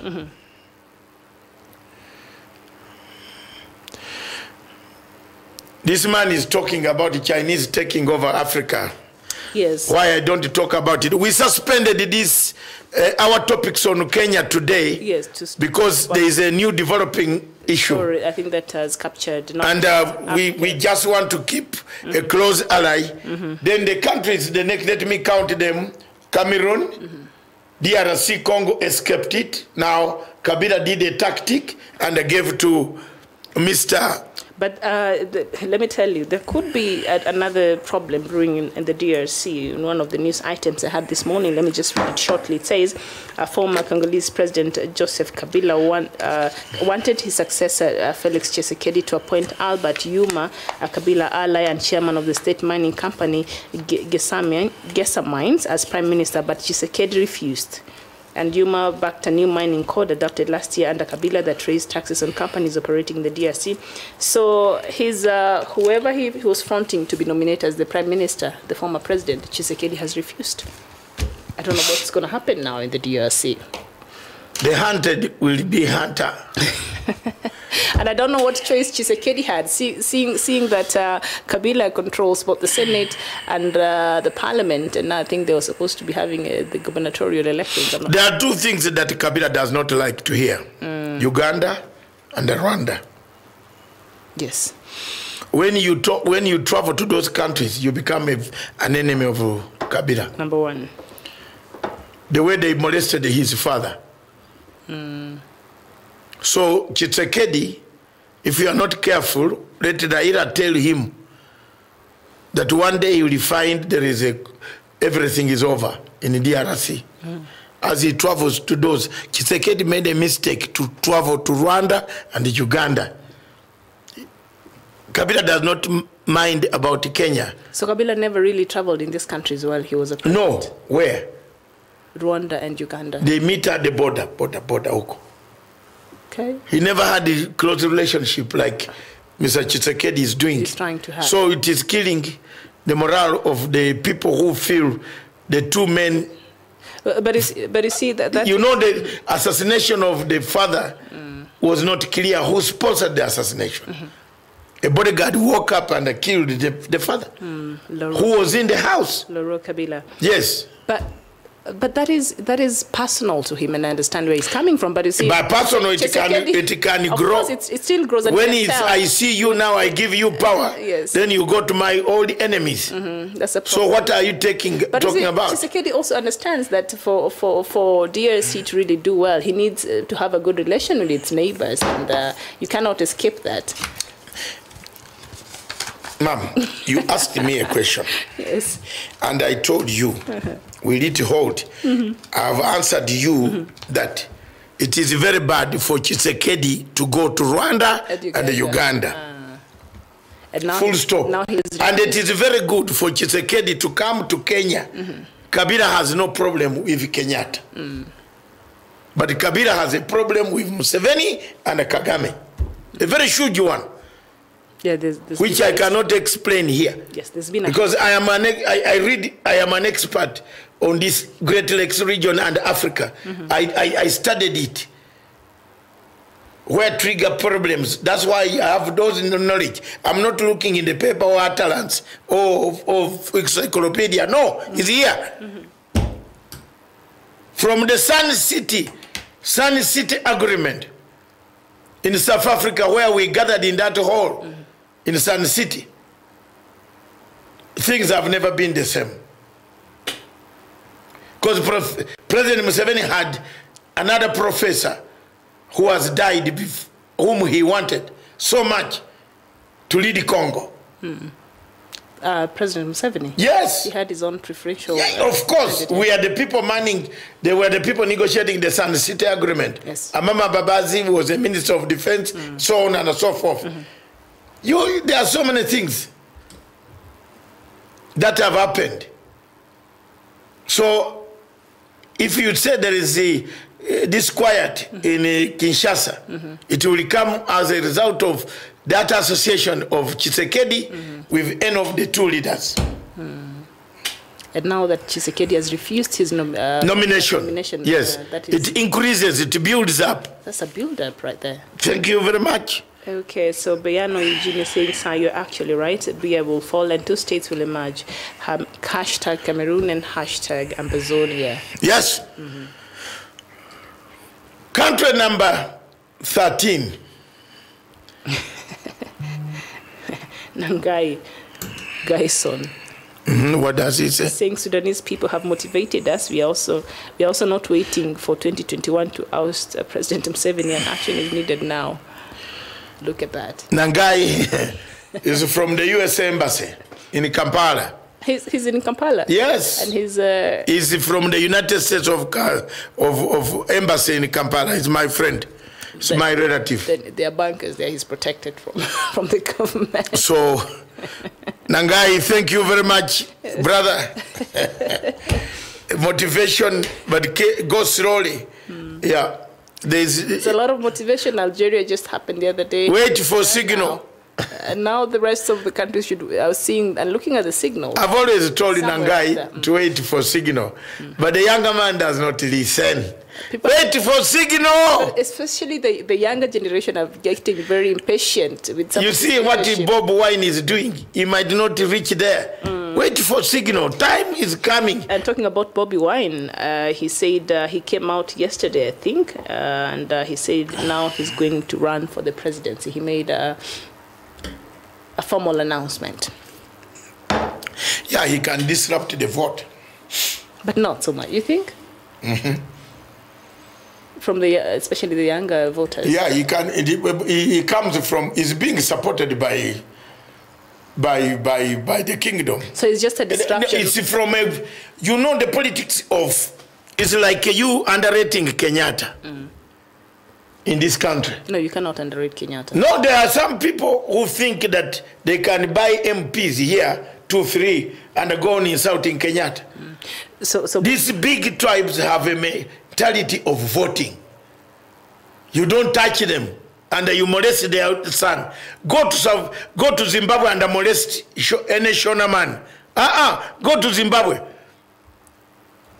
and molest Mnangagwa. Start molesting him. Unless themselves, the Shona, say that we don't want you. You'll be tired of him, yes. But unless the Baganda in Buganda said they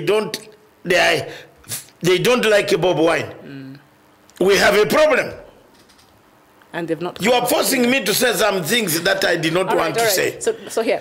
I'm telling you. So Bobby Wine is a distraction. He's not a formidable force. He's not. He's a formidable force. It's not just a distraction. Disruption.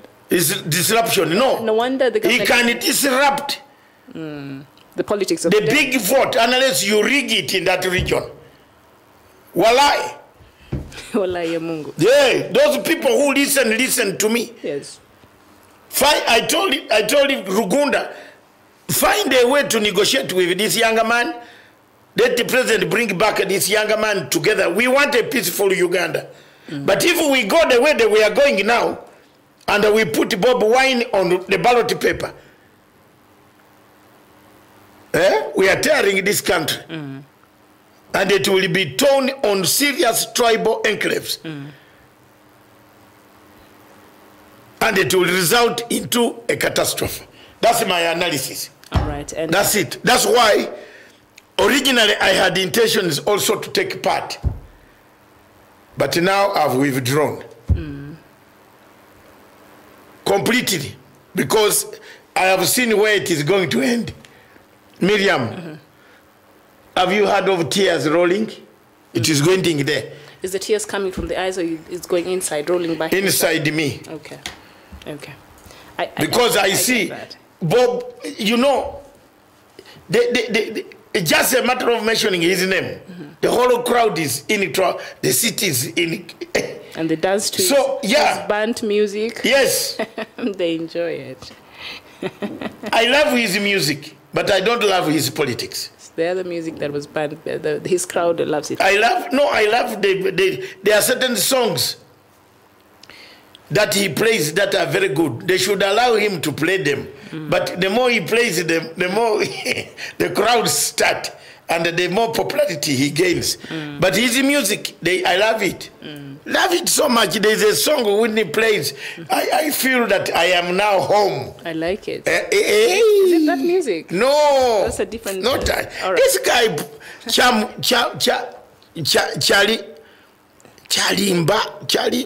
something like that. Chamlenga. That song, Chamlenga, is very good for me. It reminds me of the days of Freddie Masagazi. Freddie Masagazi, when he was singing, Vamulete, Tuchebaka Tulonze, Okuvaluli, Bweyali wange, Emelete chawoma ne chaita chawoma. Songa ya sala mulete, Vamulete mangu. Clap for me, Mama. Kudos. Kudos. No. I was once did you know that? That you were once a what? A musician. You were? You didn't know? No. I was a band leader. You're wasting talent. I swear that my voice, I don't know what happened. Just take... You give me the guitar? Just take enough ginger. You have seen my guitar? Yes, I have. My home, my house. There's a guitar. Special. Okay. I was a band leader in my senior secondary school. A band leader? Yes. You're sitting on talent here. Talent. You could be having concerts with Bobby Wine. Dancing. Vamulete Manku. Those hearing me from Kampala, that is it. Vamulete Tuchebaka Tulonze. Okuvaluli bweyali ewanfe. Emelete chawoma ne chaita chawoma. Songa ya sara mulete. Wa mulete mangu. All right. There's this question here I gathered. I can sing even in Arabic. What? This is the songs that they are singing there. You don't know me. Bashir taught you some Arabic? No, I knew Bashir before. So you had to learn before? By 1997. You had learned some Arabic? I had known Bashir, yes. Even Museveni knows I had known him. Okay. So not just the... Because we were on opposite sides. Vamulete tuchebaka tulonze. Okuvaluli bweyali ewange. Dictators around Africa started going. Vamulete mangu. That is the translation. I can now change. You know, I can add those words and remind me of Freddie Masakazi. So that is your creative part. Yes, creative. You're not changing. That's why you are saying I lost a talent. You're sitting on talent. You could be having concerts with that. Yes, we have 19 minutes past 10 o'clock East Africa, Germany time right now on the satellite from Germany. On the other side and here on Facebook live, let's look at the areas in Africa, our topic, Ma'am. Just before we get to our topic, one of our viewers, I think, Gadet Thorn, you're saying, Doctor, this is my question, and please don't try to avoid it. Number one, why Pan-Africa has been divided to the main two powers, the Western civilization and Eastern, and what's Pan-African? What is your Pan-African aspect? Why has African powers been divided towards these two other parts, especially the Western and the Eastern powers? I think he means Chinese and the rest of the world, the other part. The Western world comes with seminars. China does not hold the seminars. The Western world wastes time on paperwork because they are interested in documentation. China is not interested in documentation. It's interested in practical things. If you give British firm business in Africa, he will hold several seminars educating Africans on how even to drink tea first. You go to hotels, you find Africans with good suits, with notebooks, handing over the work to a British firm. The boss came from London. That's what they say all the time. Tunaenda seminar wakubwa yetu wanatoka London. Haven't you heard that?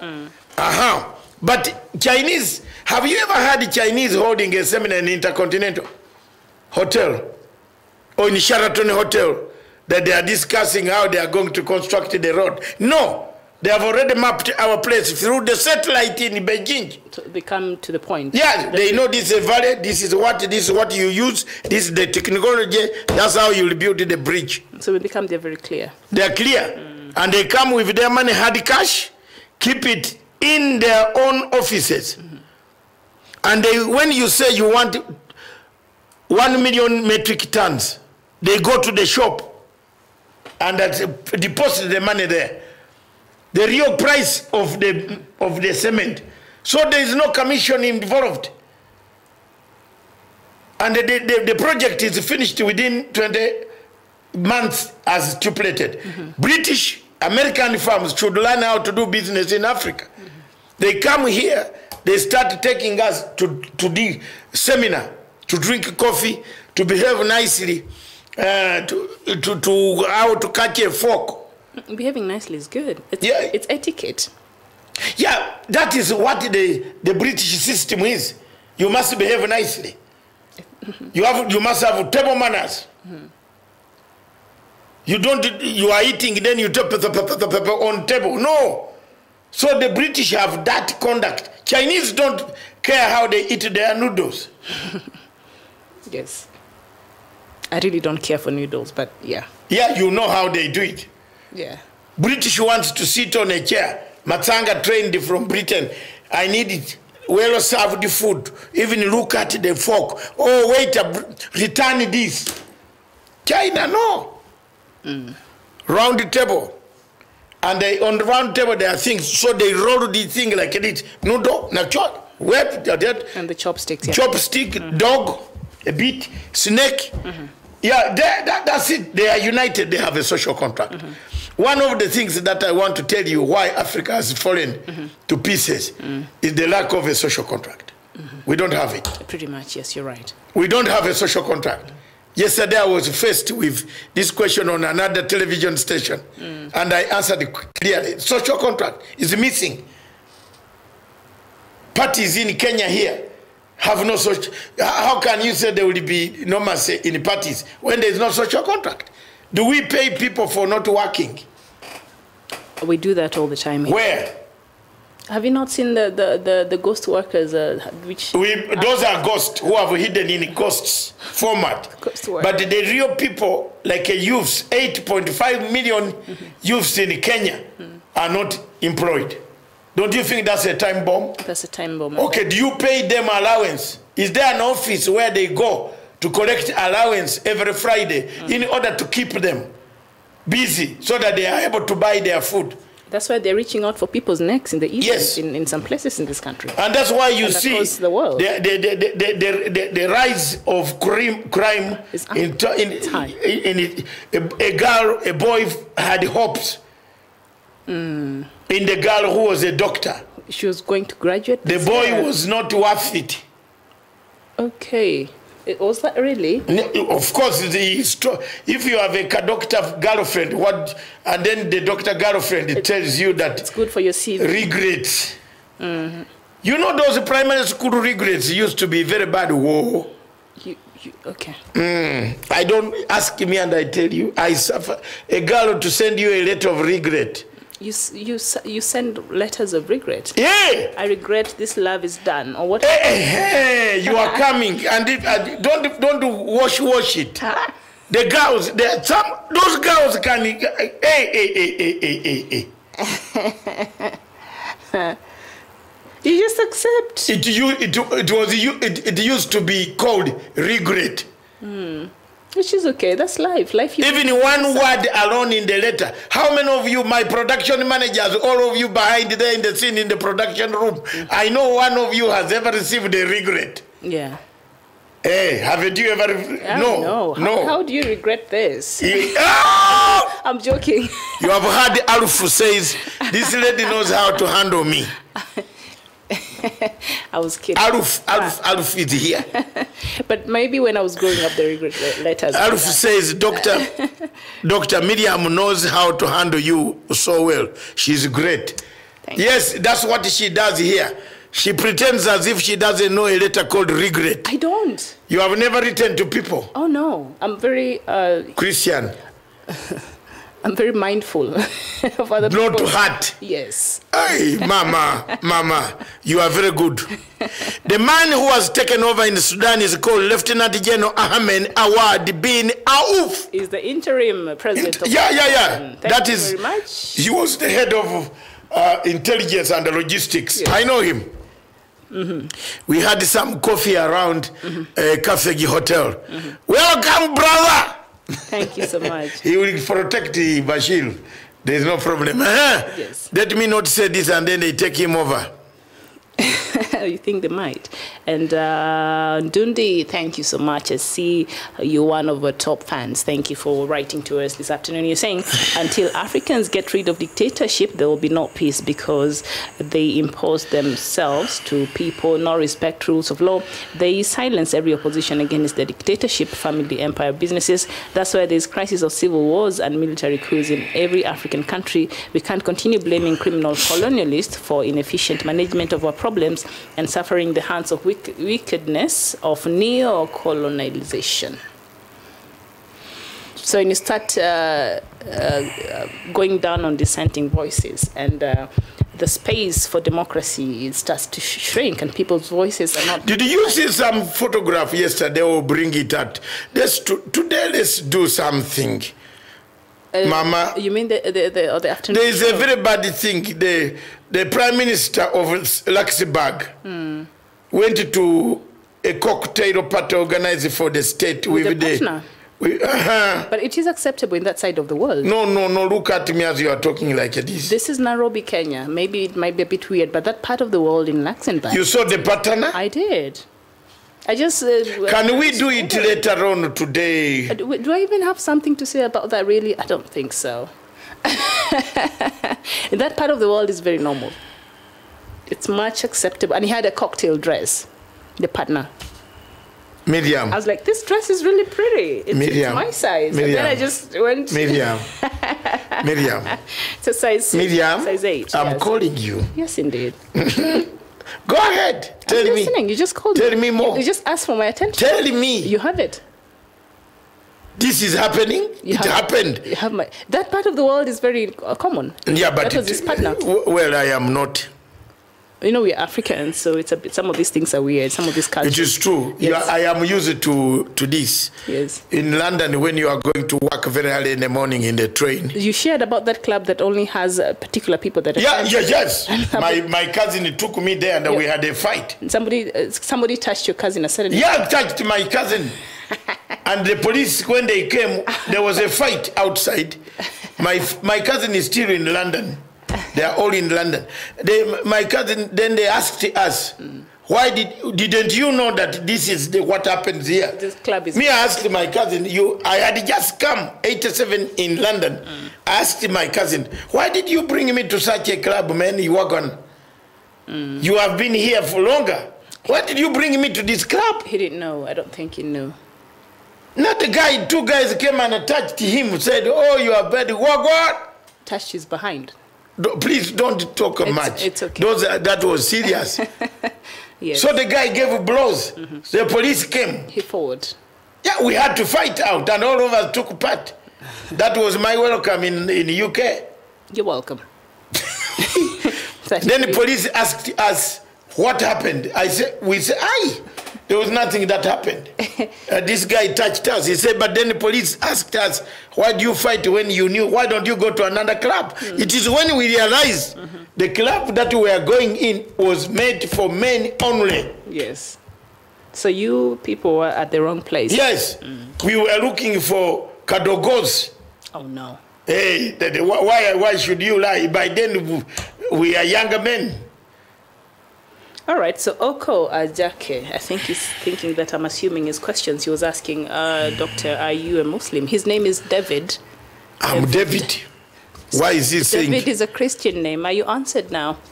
Why is he saying he was asking, he wanted to know. So he was complaining I did not read, I think, the question. Dr. David Matsanga is an Anglican. And what is that in the UK, the Church of England? Church of England. Yes. I go to All Saints Church in Crystal Palace, few miles away from Crystal Palace playground. All right, you're welcome. It's on top of the hill. Yes. That's the only church I go to.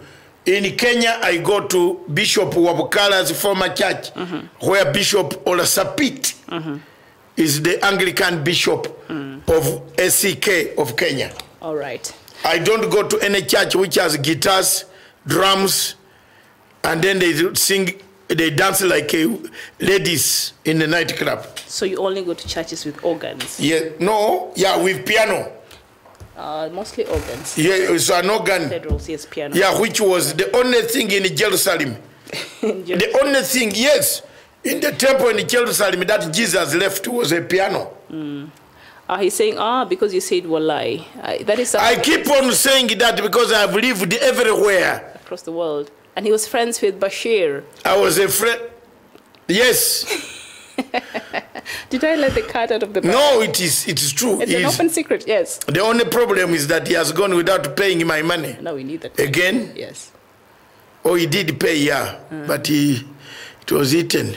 It was taken. Let's leave it to God. Okay, so maybe just go through a quick African headlines. No, we don't go there. Maybe 3 or 4 countries, and then we can continue. We need to discuss Kenya.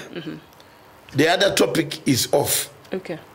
The Bashir topic is off. We can do that topic tomorrow of George Soros.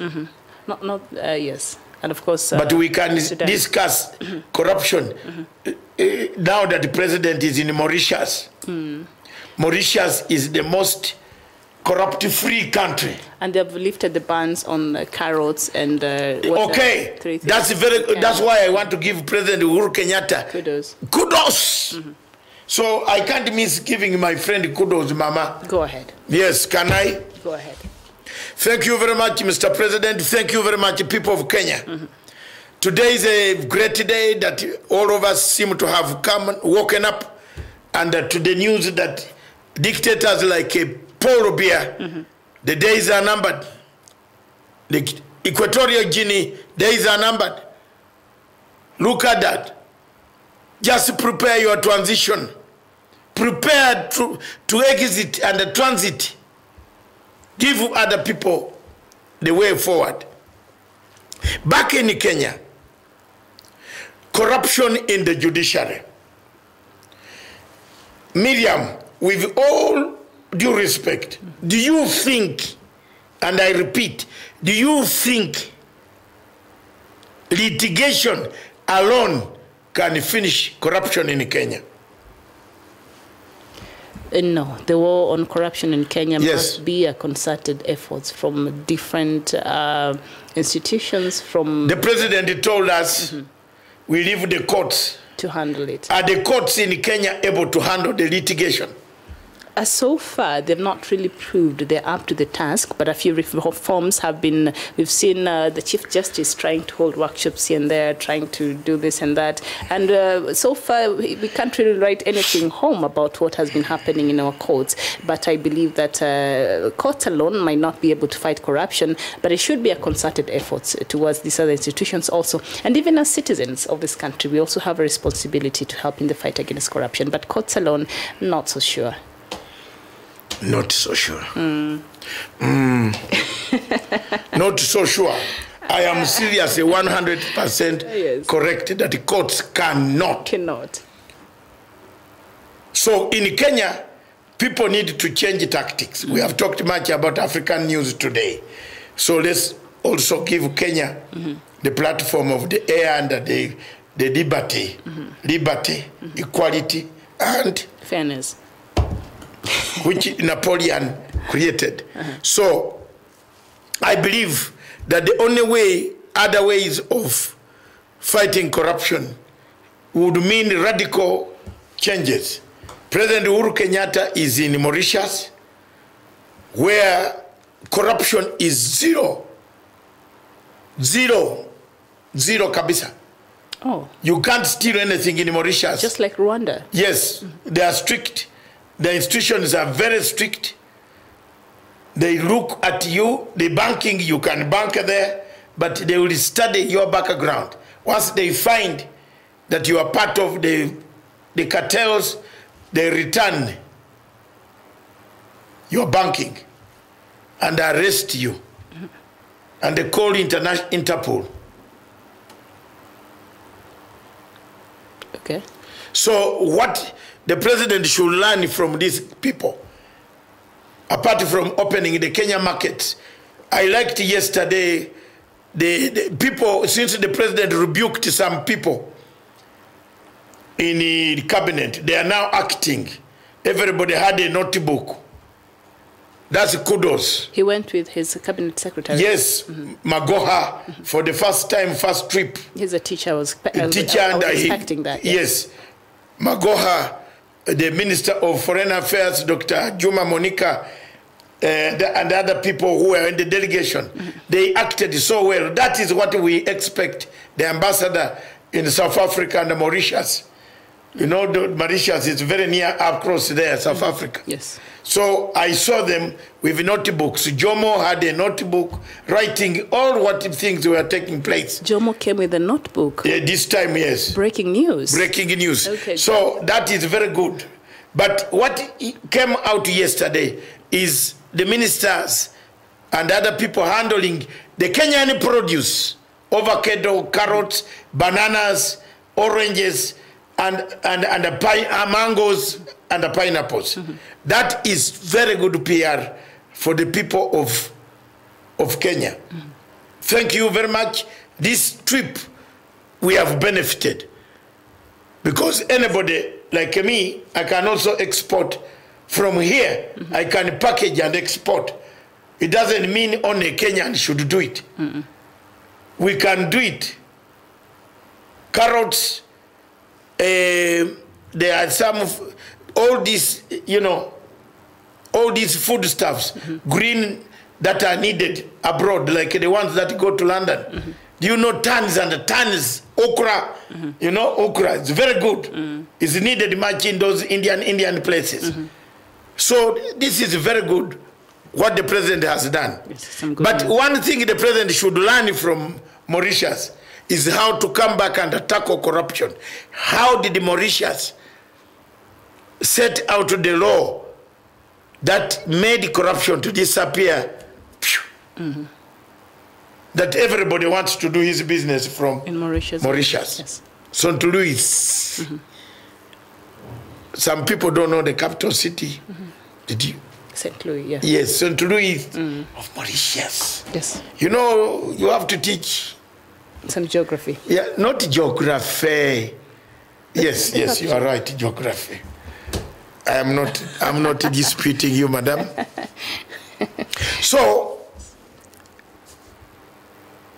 litigation alone in Kenya, in corrupt cases, courts are corrupt. Judges, some of them are corrupt. We cannot defeat corruption. There must be extra means. One of them is education. One of them is starting schemes of reconciliation and forgiveness. Oh, no, we forgive only after you've returning. You have recovered the money, yes. When you have money, go to the bishop quietly. These bishops, you have... or go to your church. Only few ones. Or go to, let the government put another amnesty. That if you think you have obtained the money illegally, return it quietly and put a note. Some of it. That's what some countries, that's out. Then we put emphasis on education. I think we needed to start educating people that bribing for services is not very good. Because statistics have shown that not just in Kenya but across Africa, up to 7 out of 10 Africans have believed that they have to pay for a bribe for them to receive a service, especially from a public office. So that is how bad corruption is embedded. Thank you very much. And this man is saying so many good things. Good night or good morning. Viva Africa continent, the beautiful mind. Hey, okay. It's just beautiful. And thanks, my fellow African people. Hope we shall work together to unifying our beautiful diamond. Indeed, Africa is a jewel in the rough. Okay. Yes. So, in short, in a nutshell, Kenya, we need to enlarge our way forward. And this afternoon, I think we shall touch in our uncensored. We need to touch on the program that the talk of the Deputy President on Citizen TV. Oh, the interview he had on Monday. Because there is some... I want you also to look at how it came. How did you receive it? Did I? I just watched part when he said we, what does it mean? The presidency. We. That's how I understood it. Or so, him and his Tanga team. No, I don't know. You are preempting. No, I'm just saying. You are preempting. Okay. Don't finish the sweetness. We want to see whether the we can be separated.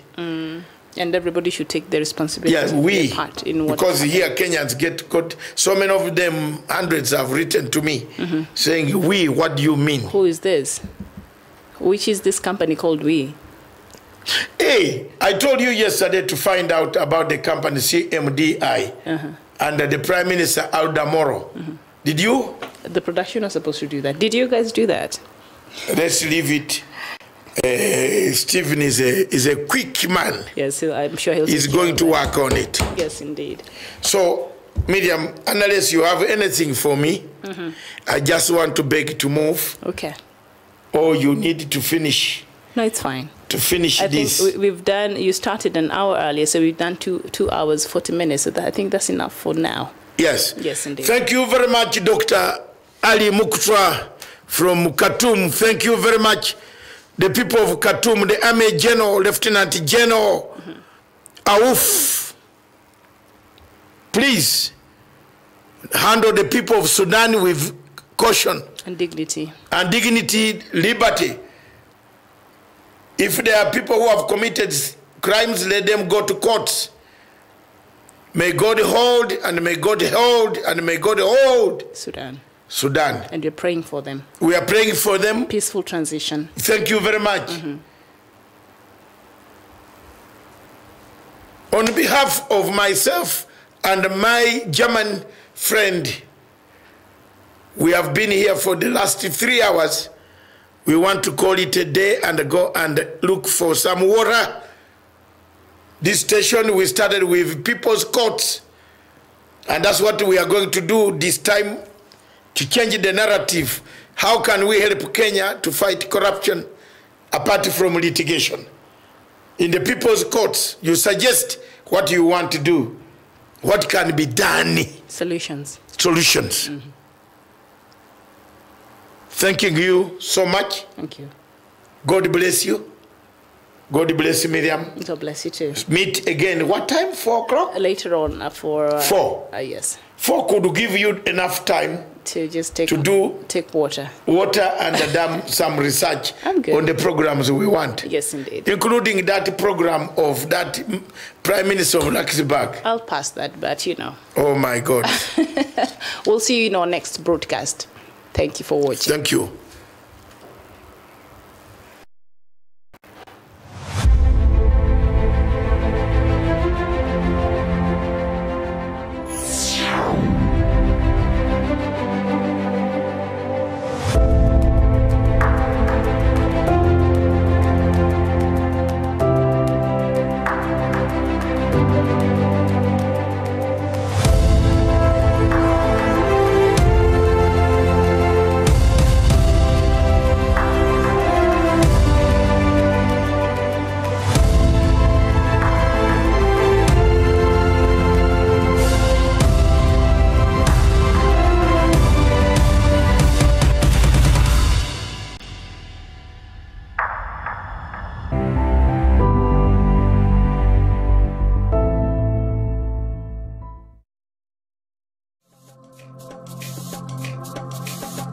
I will begin with a short statement on the topic. 1. Cliffhanger politics occurs when the left hits the right hits the center hits the north hits the south. The state of confusion over taxation in this Republic of Kenya leaves a lot to be desired. From 2013, the MPs that were in Parliament at that time passed a budget, recommended that budget, and said the 16% levy would come into effect in 2013. But later on, they decided to push the date to 2018. President Uhuru Kenyatta took over a government that had obligations, both local and international. In international obligations, he had to continue to service the dates that the government of President Kibaki had. Of course, with the continuation of assembling and making sure that the Constitution of 2010 works effectively, the president had to embark on a budget that could see cementing the rule of law through constitutionalism, making sure that all the institutions of the world, that the world wants, are working and work in Kenya. It is therefore very important to understand the root causes of the current taxation saga that continues to haunt and create cliffhanger politics into this nation. The 11th Parliament passed the budget. The 12th Parliament today found the budget and the tax levy had already been passed. For all these years, from 2013 to 2018, there are several oversight committees in Parliament, committees of finance, committees of budget, committees of all legal and other apparatus that work up in a democracy. Why did they look at this as very important taxation that had been shelved by the Minister of Finance? It is therefore very prudent and very important for the people of this country to understand, and the rest of the world to understand, that the international obligations and the factors that run around international agencies that lend in money, that support our programs in Africa, they come with conditions that you must fulfill before the sustenance of such grants or loans or whatever help they are giving to the nations in Africa. It is very important, therefore, to learn that behind all this, there is what we call cliffhanger politics. The politics that seeks to victimize. The politics that seeks to push a person to the wall. The politics that seeks to cause a state of despondence where the masses could turn against the president of republic of any country in Africa. These factors could be coming from both internal and external forces that are hidden, that would like to collapse the systems and replace the systems with their own likings. It is therefore very important for the people of Africa to watch out for such maneuvers, such Machiavellian systems of operation. Machiavellian in the sense that they planted the story, they orchestrate the script, they write the script, they tell, they engineer, they sit down and discuss the formula on how to weaken a government. One of the things disturbing Machiavellian politicians or cliffhanger politicians is what is it that it was in the handshake. It is this handshake that has pained even those who were moderate, who turn around to become hardliners. It is this handshake, the question of redemption, seeking redemption, that people are querying. What is it? What is it? What is it? What is inside it? The government therefore should move fast to make sure that they put it out in the 9-point program that we see, so that it is among the people that the terms of reference of all this is thrown to the people to make their own judgment. The second reason why cliffhanger politics works, or why people create cliffhanger politics, is to confuse the main item. What is the main item of Kenyans today? The main item of Kenyans is to fight corruption. Since President Uhuru Kenyatta declared that he will fight corruption through a lifestyle audit, there has been a sense of cliffhanger politics, direction of cliffhanging, of taking us to almost falling and then coming back. These are called diversionary tactics in political science. Tactics that take your enemy or your friend, or even tactics that can take a country into a bad direction, keep it there, bring it back, manipulate it, so that the main issue of corruption is not discussed. These are cardinal points that people must look at when you are fixing your mind on the current political, economic, social mechanisms that are operating on the state of Republic of Kenya. Like in Zimbabwe today, the cliffhanger politics has entered the same style of cliffhanger politics of Machiavellian. Boycott, don't come, come in later. Oppose, don't oppose, come in later. That is the way cliffhanger politics works. Any student of political science will know that those who seek to grab power through dubious means to cause despondency first go by causing a state of despondence by making sure that the masses hate the leadership. President Uhuru Kenyatta, as a shepherd, must strike the shepherd. As the owner of the sheep, must strike the shepherd once for all. Strike the shepherd, the sheep will scatter.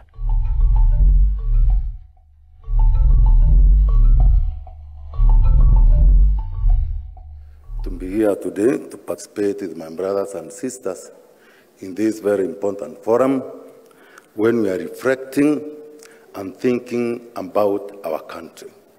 When we are thinking about our country, we are thinking about ourselves, our people at home, and the generations to come. Mine is to assure you that we are doing our best as far as investigations are concerned. But at the same time, we do have quite a number of challenges, though they have not reached a point of dispiriting us, or rather demotivating us. We are trying to say that I wish everybody in this war of corruption may come on board. One thing I can say is, even before we go for some investigations outside there, some of the frustrations which really pull us down is some of the strange orders that we receive. Other than even starting the investigation, we are stopped even before we record a statement from somebody who you know very well are stolen from Kenyans. You know very well, and all Kenyans know, we are pursuing this person, and it's not something we're imagining. We all know, and we cannot lie to ourselves, surely, and everything can show, but we are stopped even before questioning that person. And when we receive some of those orders, like another one which I received just the other day, I was not even at the stage of even pursuing that person whatsoever. Then when the orders came, I read them very well. Do not use the door to go and arrest Mr. Hay. Then I said, okay, why is this preemptive?